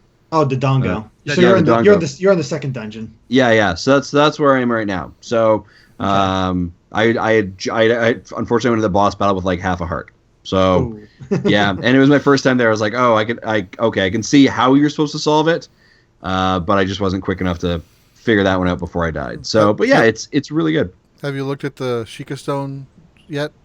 Yeah, and that's so interesting, right? Because obviously, having watched so much of the Breath of the Wild analysis, recently, and the Sheikah Stones in there, and I saw like more Sheikah images, and I'm like, it all feels like it's coming together. Those were added in the 3D version, where you can crawl in and you can get little video clip hints on how to solve puzzles. It's not very obvious, but it'll show like a little 2-click and click that clip that'll give you an idea. Like, oh, this is what I need to do, or at least this is what weapon I need to use. I just need to figure out how to use it, or something like that. So if you get stuck, check those out, and that'll normally point you in the right direction. Yeah, and my other solve is if I get stuck, just play every single melody on the ocarina, and something will happen. And That you'll be seems to be doing the- that until the end of the game. That seems to Yeah. be the magical trick there too. So yeah, it's going really well. I like it. So more to come on that as I'm playing Ocarina of Time. So that being said, let's transition over into Community Spotlight. And Derrick, you're here, so we want to talk about everything wonderful in what you do. So I don't know. This is kind of we turn the tables to you, sir. And what would you like to talk about for what you do? Oh boy, I mean, I don't really think about that too much about myself. I just sort of do it. It's like, oh, this needs done. I'm gonna do it. And so I guess what would you guys be curious about?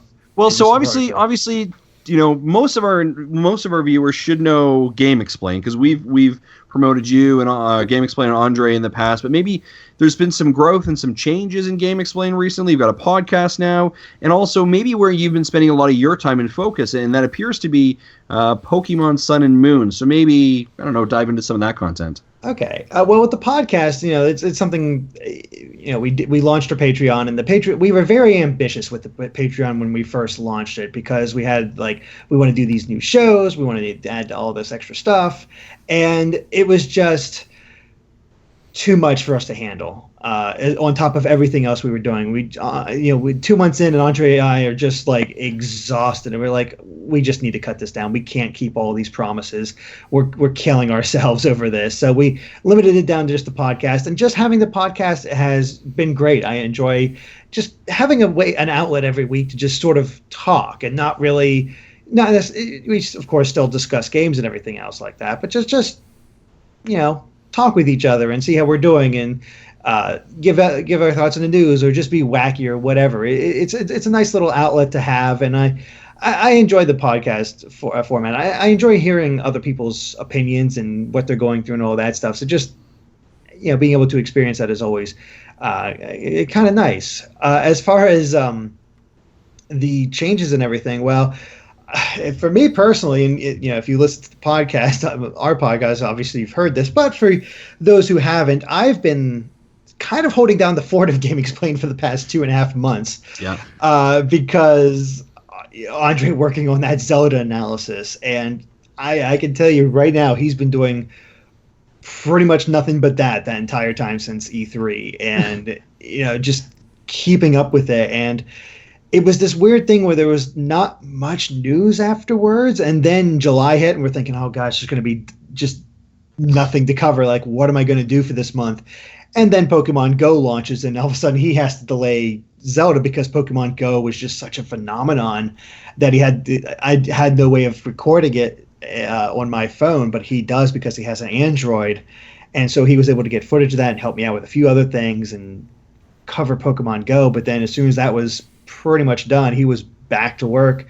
And at that point, Sun and Moon really started picking up while he was covering all of that. So it was really just holding down the fort and giving him the time that he needed to get through the Zelda analysis. And like he said, he eventually just had to cut it off because he was going on he was going to PAX and was going immediately into vacation. It was just so much longer, and there's always the chance of even more Zelda stuff coming out. It just needed to get done.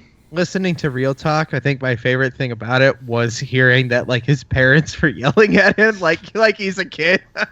Yeah, it was that weird thing where it's like, yeah, you need to fix this. It's like, I gotta get this finished. It's just, oh man, it was crazy going through all that to just make sure it was ready to go, because at that point we were so late with it that we were like, okay, it's taken us this long to get to this point. Let's just go all out and make it one big video rather than cutting it up, because we could have done that as we were going through. Maybe should have, but it was still he was finding new things even as he was editing it together, which made it even longer. So right. It's just the way the analysis process goes a lot of the time.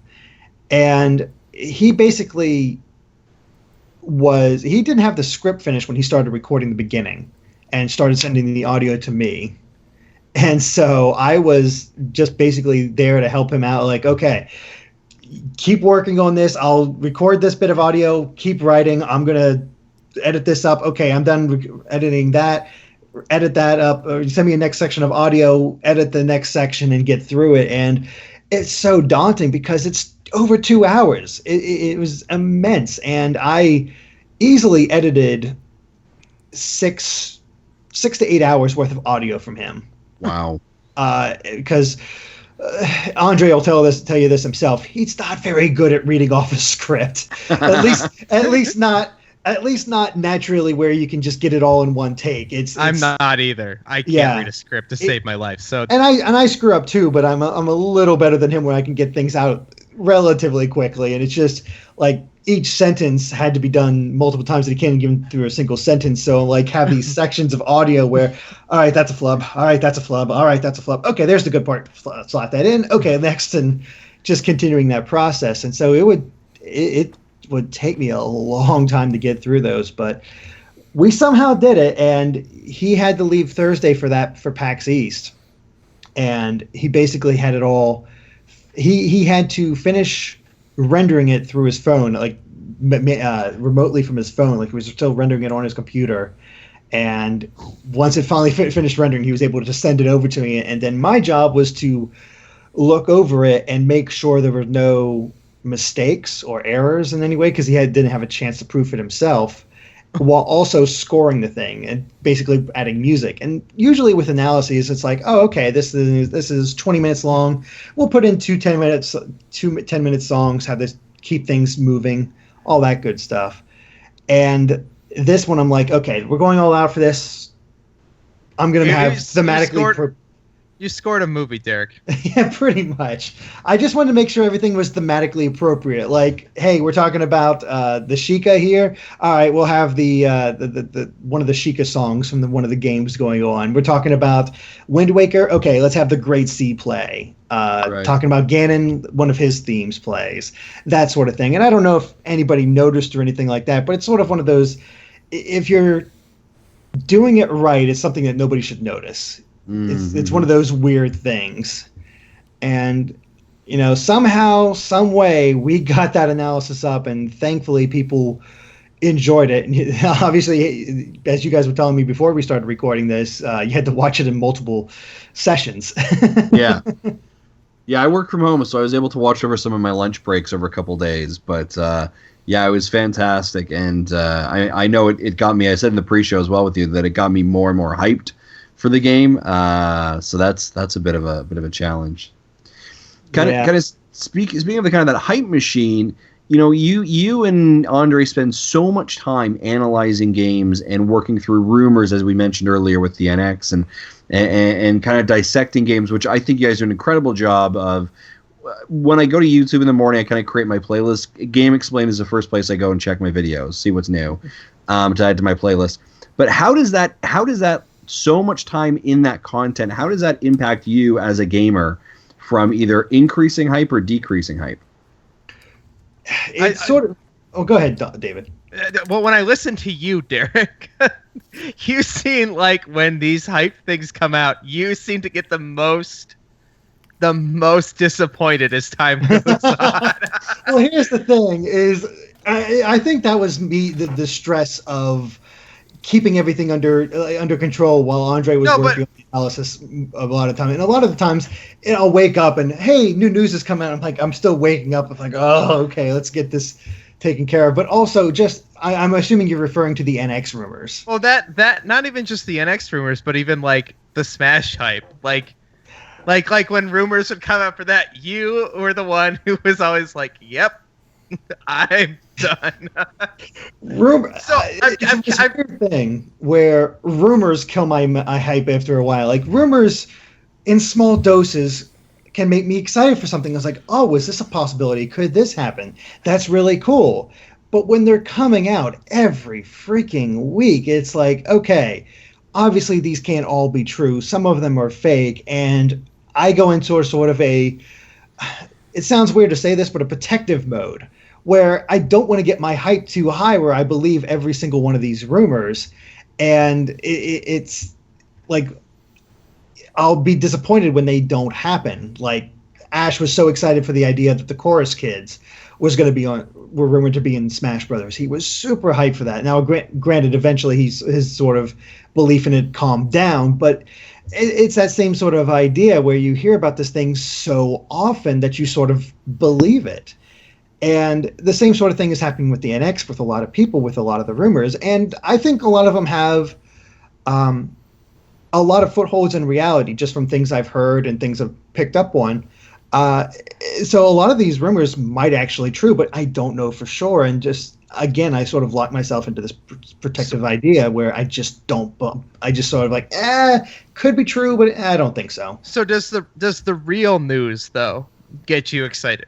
Yes. Anything Okay. legit. Like anytime there was a legit Smash Brothers news, I was there. Like Cloud getting announced, super hyped. Bayonetta, same.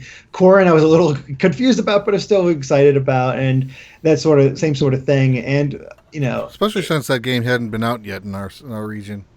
yeah, it was that weird thing. It was like, wow, it's okay. We're using Smash to promote Fire Emblem again. Okay. And It's a dragon girl. yeah. There you go. Sure. That's like, Yeah. I'll buy it. They play differently from Marth. I guess that's the big idea.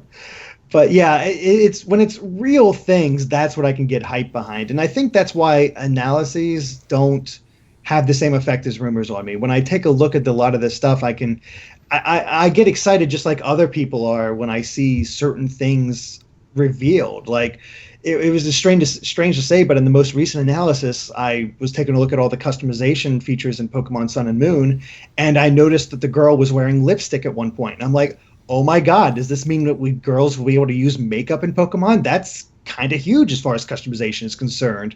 And that kind of idea where you sort of stumble upon these little things that all of a sudden have these big connotations. And granted, a lot of times it's just sort of taking the information at hand and trying to come up with your best guess on how it works. Not always right. Sometimes sometimes I am right. There are a few cases where I kind of do predict it, and it feels validating at some point. But I'm not under no illusion that everything I say is going to be correct. But it's sort of, I like putting ideas in motion. Like this could happen. We could see this happen. There's this potential, and it might not happen. But here's what they could be working toward. And I think that's how I build up my own hype as well, is because I'm excited to see what new things are coming. That's been kind of stressed a bit with Sun and Moon because of just how often it's been happening. I don't think I've had to analyze a single game as much as Sun and Moon ever because they just keep putting out trailers. And does that belittle the excitement, your personal excitement for Pokemon Sun and Moon? I guess that's really the question. Is after so many analysis, like I feel like Andre might, I don't know, like if he has to review Breath of the Wild, he might like explode. I think he's okay with reviewing it. It's the analyzing it more that might kill him. But is that how do you feel about going in? I guess use Pokemon Sun and Moon as the example here, like as your personal excitement, not just as the covering. Like I would getting excited about makeup, like that's huge, but does it affect you like over analyzing trailers over and over and over? I think it's a testament to how good Sun and Moon is looking to me that doing it this often has not killed my hype for that game. Because I think with most other games, unless it was something huge in the same vein as this, I would just get sort of tired of it. And again, get that whole idea of like, just come out, please. I'm so tired of working on this. And it's just wearing me down. But with Pokemon, it's always something slightly different, slightly new, and implications kind of work out that way that I'm able to maintain that same sort of hype. And I don't know if every game would be able to pull that off. Granted, I don't know that many games that have this many trailers, but it's something else. I'm sorry. I think I forgot the first part of your questions on that one. Justin, was there anything in there that? Well, I guess like is there an impact to you? Like, can you separate yourself to be able to say like I'm excited for this. Derrick the person, am excited for this. Yes, I have been able to compartmentalize that, where this is me analyzing something, this is me enjoying the game for what it is, and I'm glad I've been able to sort of develop that ability, because a lot of times, and we we have to report on rumors, leaks, reveals, and we try to do our best anymore, because for a while there we were a little like, hey, here's the big thing that's just been leaked, because the idea is to draw in as many people as possible, and we realize that doesn't work for everybody. Not everybody wants to be spoiled about that about that kind of thing. So we've been keeping a little bit more hush hush, but still, I'm spoiling it for myself. Like, best example is when Ryu was revealed right before E3, before that big reveal. Right. I preferably would have stayed blind to that and not known what character was coming, but because I have to report on it for my job, the hype for that was kind of killed because I already knew about it. So it's not like, oh my God, Ryu's in the game. It's, oh, that's right.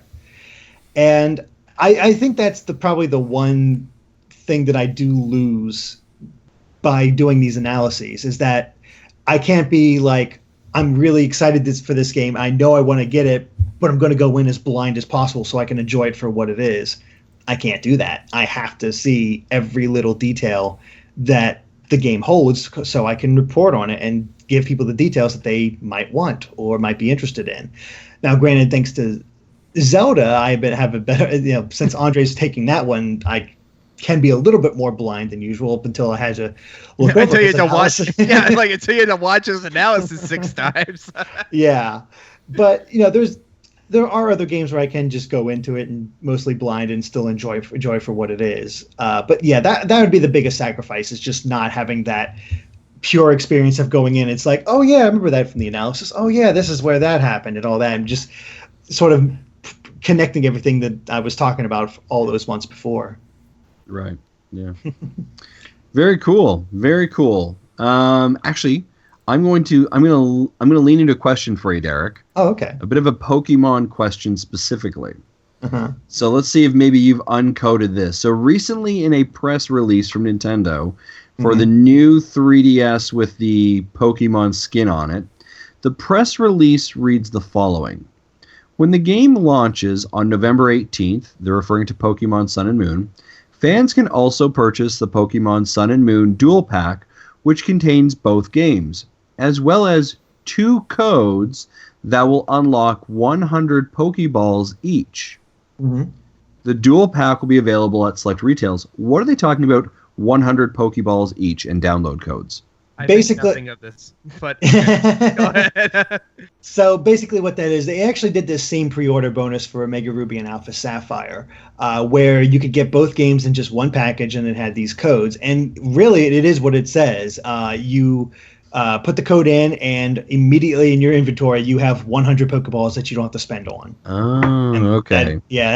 That's really all it is. But it's also, as a lot of people will tell you, kind of worthless. You'll never go through 100 Pokeballs in that game, typically. I mean, by the time or you'll never run out of money to buy more Pokeballs. Yeah, exactly. Or by the time you're done with Pokeballs, you maybe used 30, 40, 50, maybe by the time you're ready to start using Great Balls.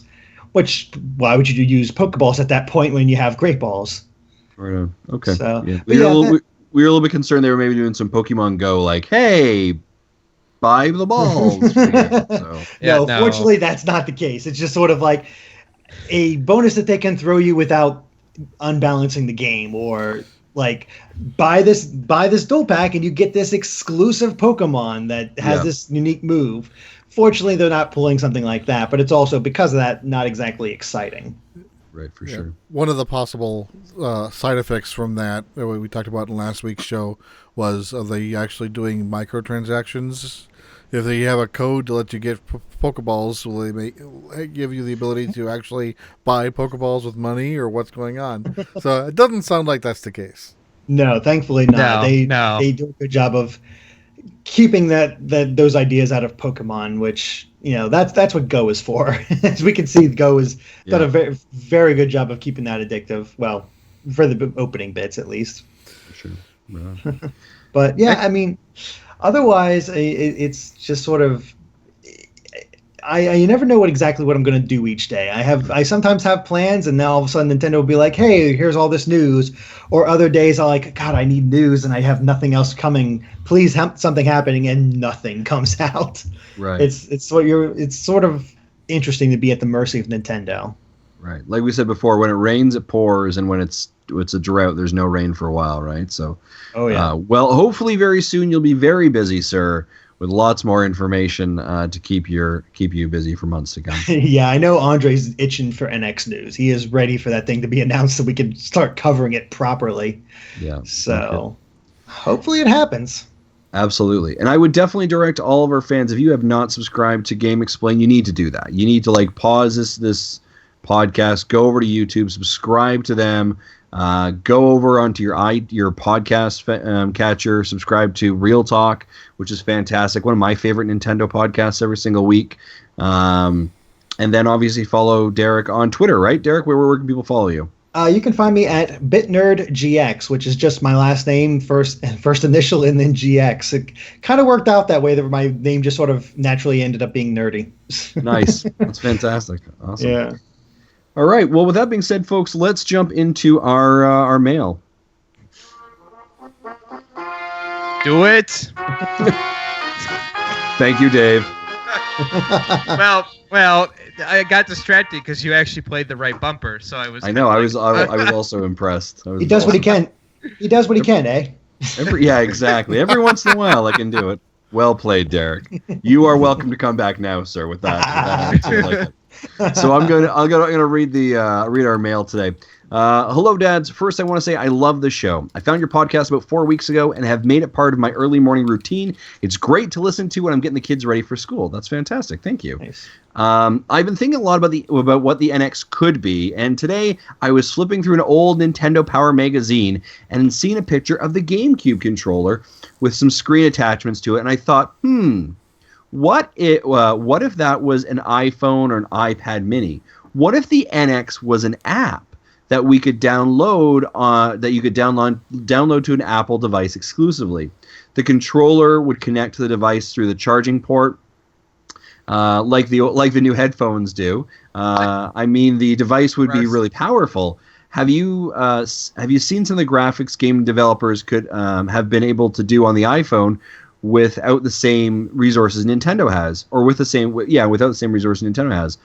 The games would be on an SD cards that went in the controller. I mean, the app would have to be 3 to 4 gigabytes big because it'd be on the NX operating system.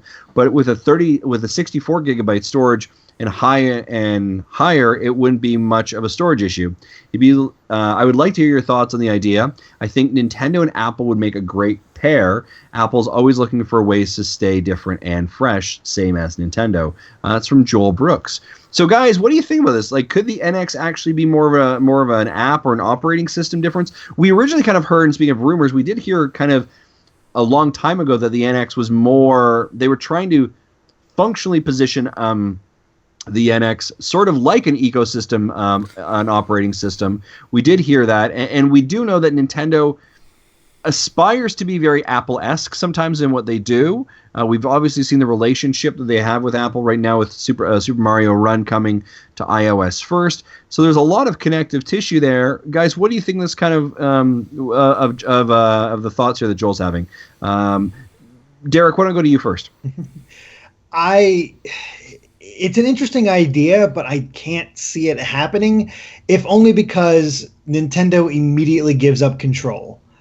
They are very much their own thing, and this is them becoming reliant on Apple, on the iPad, on whatever you might plug it into, and if it is a software type device. It doesn't quite work that way. Nintendo is fiercely independent, as we've seen before. They don't really worry about that sort of thing, and it makes sense to pair up with Apple in the case of Super Mario Run because they're going to the mobile space. Apple is, of course, the biggest, so of course they're going to get on the main show floor, show off a new Mario to get as many people on board with that as possible. But I don't think that denotes the type of partnership that this would require. It's sort of like that's that and this is this, and NX is very much going to be a system. Now, what kind of system, that's the question, because the most common thing I've heard tossed around is the hybrid idea, which still kind of ties into his GameCube controller thing with the screen on it, because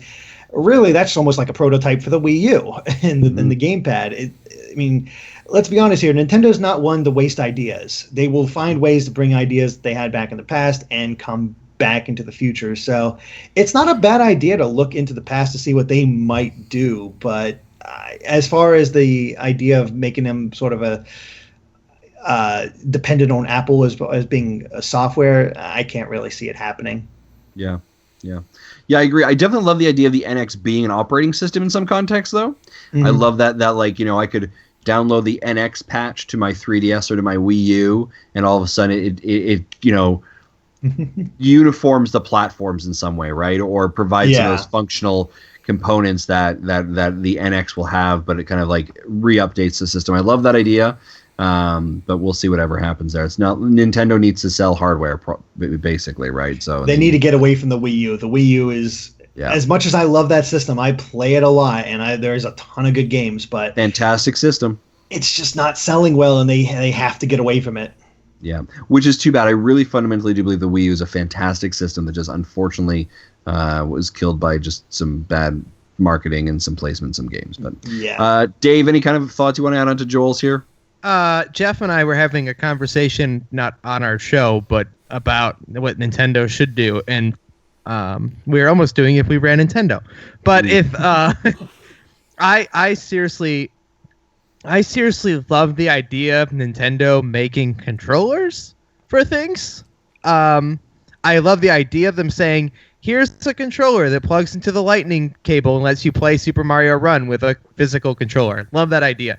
Also love the idea of Nintendo saying, here's the mini NES Classic. It's expandable. It comes with Bluetooth controllers that you could also sync to your computer. They're brand new Nintendo NES controllers. They feel like NES controllers. They're manufactured by Nintendo. I love that idea too. As it stands, though, I don't want this. I want the NX to be its own thing. I like the Nintendo controlling my experience a little bit.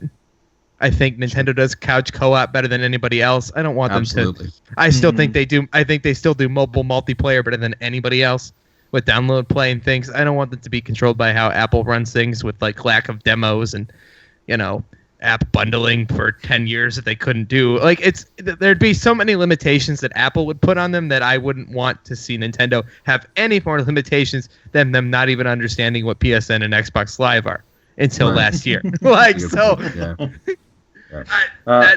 how I stand on it. Yeah. Jesse, any thoughts? Kind of revamping what's already been said. I think Nintendo wants to stay a hardware manufacturer. I don't think they want to go full software yet. So while this is an interesting idea, it's kind of out there on the level of reality. Yeah, fair enough. All right. Next question comes from Alejandro. It says, "Hey, Nintendo Dads and Uncle Jesse, I had a couple of questions for you guys. The first is, what do you think would be more important for hardcore Nintendo fans?" This is a great question. I love this.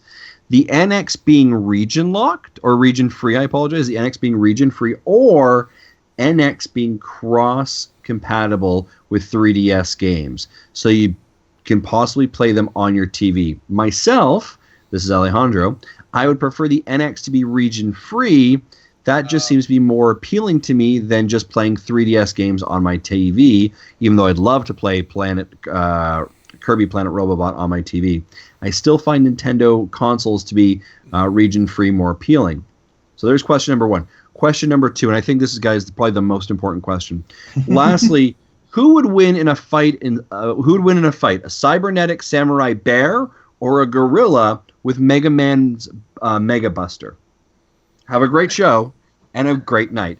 So 2 questions. Let's first start with the most important one. Cybernetic samurai bear versus gorilla with Mega Man's Mega Buster. Jesse, we're going to you first. Who wins this fight? No, is the bear classically trained in samurai? I think it has to be. And does the Mega Man's Mega Buster also mean it has the other abilities of the other masters? I'm going to say no in that one. I'm going to say it's just straight the Mega Buster. Well, then the bear for sure. Okay, bear for sure. Going over to Dave. Dave, serious question here. Bear or gorilla? The Mega Buster. So we've got one gorilla, we have got one bear. Going to you, Mr. Bitner. I got to go with the bear. If it's a typical samurai, especially cybernetic one, so it's enhanced, it should be able to deflect any shots coming its way. So that gorilla's in trouble. Yeah. So we are 2 bear, 1 gorilla. My vote here. Justin, help me out here. I actually have to tell you, the mental image of a gorilla with a Mega Man's Mega Buster on his arm is pretty bad A. So I'm going with the gorilla, to be honest. Although I truly do believe, here's the thing, I'm going with the gorilla as the you can do it, but I truly believe it would be beaten by the samurai. I would have gone with the gorilla if the other Robot Master's powers were in play. Yeah, that's just unfair at that point. There's so many to choose from. I wanted to make it somewhat even, right? But let's go into the other question that obviously Alejandro is asking. Alejandro, thank you for this question. It's a lot of fun, by the way. But guys, what would you prefer? Region free, or would you say like, hey, I want to be able to play 3DS games on my big screen? Which one do you guys prefer? 3DS. Yeah, sorry. Okay. 100%. 3DS backward compatibility. Backward compatibility is way more important than me having to try to import games. Like I love the idea of being able to play games from anywhere. I'm all about that. That's fine. It'd be great to import, Dragon Quest, right? Let's just use that example. But when it really comes down to it, what affects me more, dude, I've got a 3DS catalog that I want to play on my TV right now. Right. I don't have any region lock games. Sure. There's nothing over there that I can't play. Therefore, it's what matters most. I can see both sides. Yeah, Derrick, yourself? I gotta say, David makes a very good point. As I know a lot of people love the idea of region free, and region free is definitely helpful, especially probably more so for us for the European releases that get out early. But backwards compatibility is always very nice to have. The fewer systems I have to hook up, the better. So, and as Alejandro said, being able to see Kirby Planet Robobot on my TV is I'm down for that, especially if they upscale it a bit. I am completely down for that because I love Planet Robobot. Yeah. Okay. Jesse, so we've got 2 for region free, we've got 2 for backwards compatibility, basically. So based on my gaming habits, it's either puzzle or RPGs. So you either have a text-heavy genre or a text non-existent genre. So the text non-existent genre would be really good for importing. The RPGs not so much. So still have to be localized for you. Yeah. So based on that, I'm probably gonna have to go with the cross compatibility. Yeah. Yes. I'm going to have to go with cross compatibility as well, but I'm going to ask you guys this is not Alejandro's question. I'm going to take a twist on it. Let's say Nintendo can only solve for one thing when they come out with the NX. It's either solving for region free, okay, or solving for cross-buy in your games. But this goes back to cross-buy. This is. Well, no. Well, no, because there's a difference between. If I have to buy Super Mario 3 again, that's what I'm asking you. I swear to God, I'm not buying it again. Okay, that's what I'm asking you. Like, if you like to bring over your current catalog. Oh God, right? Yeah, that's no question. Yeah, just not have to spend that money again. This is not an argument, Justin. This is okay. The other one is debatable. We can go both ways. This is cross-buy. This is 100%. Something that should be in there. Yeah, this is already a problem, especially for virtual console games. Yeah. Okay. All right. Well, I thought I'd ask. So, all right. Apparently, I think I just got the settled queue of Justin. That's a dumb question. Don't do that. So, all right, excellent. So those are our questions. Thank you guys very much for both Joel and Alejandro saying those in. Jesse, anything from the chat? Yeah, we have Tim asking, do you think the Wii U will be the next GameCube? It'll get popular as a retro system and will be a hot retro item. Yes. Yes, 100%. Yeah, 100%. I think people are gonna. It's got here's what it's got: original Splatoon, Mario Kart 8, it's Double Dash equivalent. I know. Battle mode sucks. Everybody, calm down.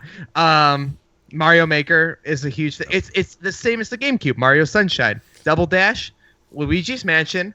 Like it's got its Pikmin high 3. Points. Yeah, Pikmin 3. It's got its high points, and they're super high points. The problem with this is about 75% of the games you mentioned requires online.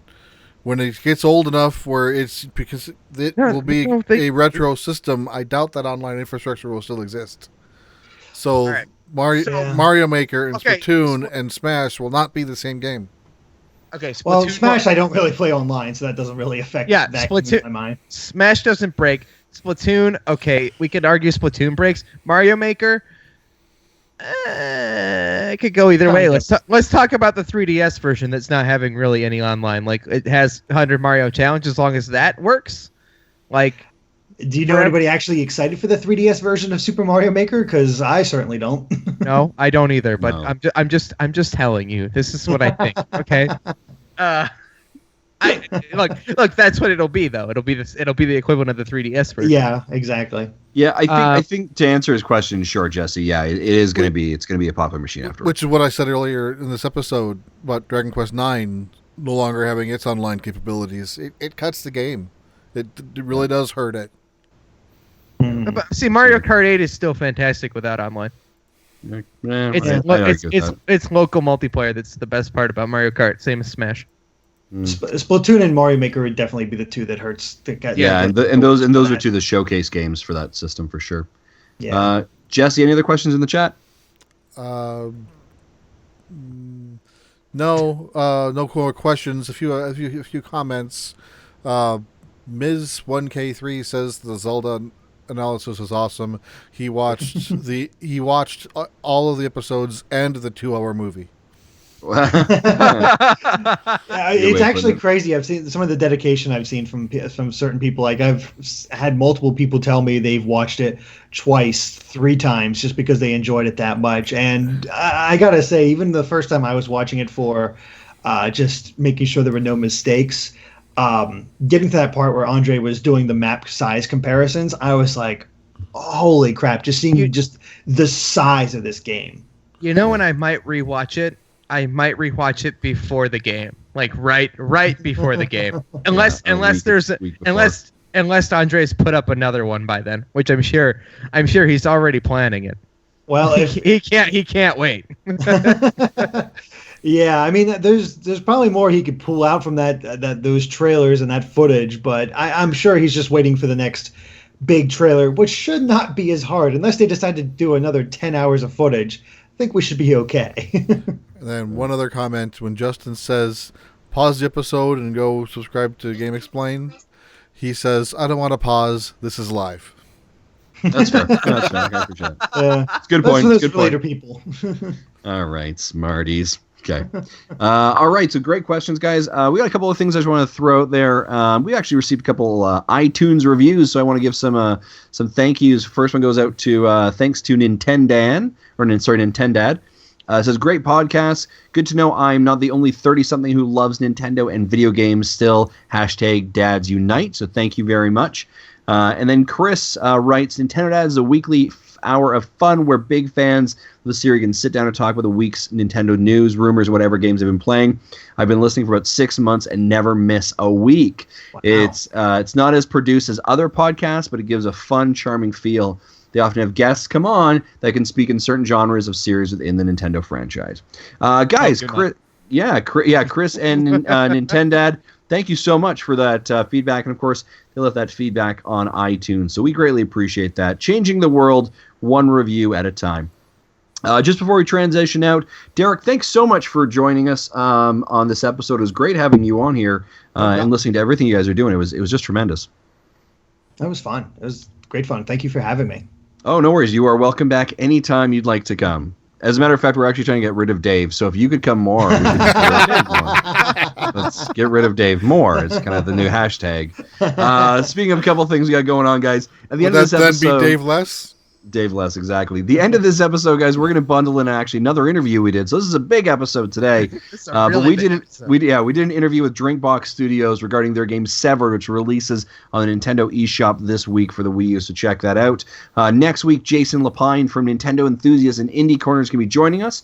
On October 5th, Game Over Jesse from YouTube is going to be joining us. And in October, I believe it's the 12th or the 12th or 19th, I can't remember my dates. We're going to be having our 100th episode of the Nintendo Dad, so stay tuned for that. As always, guys, we do have a retro rewind that you should be playing, and that's Mega Man 2, and Dave mentioned that earlier today, so make sure you go check that out. Big thanks to Adam Leonard for our big thanks to Adam Leonard from Mega Dads for our Nintendo Dads commissions. We appreciate all the fantastic work that he does. So if you want to get a hold of us, check us out. Where can you do that? Well, you can do that on Twitter at Nintendo Dads. Like us on Facebook, Instagram. You can email us at nintendodads@gmail.com. You can check us out on Twitch or on YouTube, where we stream the show live every single Wednesday night at 9 o'clock Mountain Standard Time, 9 p.m. You can call in and leave us a voicemail at 929-25-NDADS or 929-256-3237. If you want to buy some sweet Nintendo Dads merchandise and styling like everyone else wants to be, go to tiny.cc/Nintendo Dads, all lowercase. Big thanks to OC Remix, which you kind of heard some of the music through the show because I can't really play a soundboard properly, but you know how it works. And if you want to subscribe... I'll be getting my iPhone 7 Plus case sometime this week. There you go. I like it. And if you want to subscribe to our show, head over to iTunes, Stitcher, Google Play, and check us out on VG Tribune. For myself, for Jesse, for Derrick, for Dave, and for an absent Zach Erickson, thanks for listening to Nintendo Dads. Thank you for listening to Nintendo Dads. Huh. All right. Yeah. There we go, folks. Sorry, I stretched that out with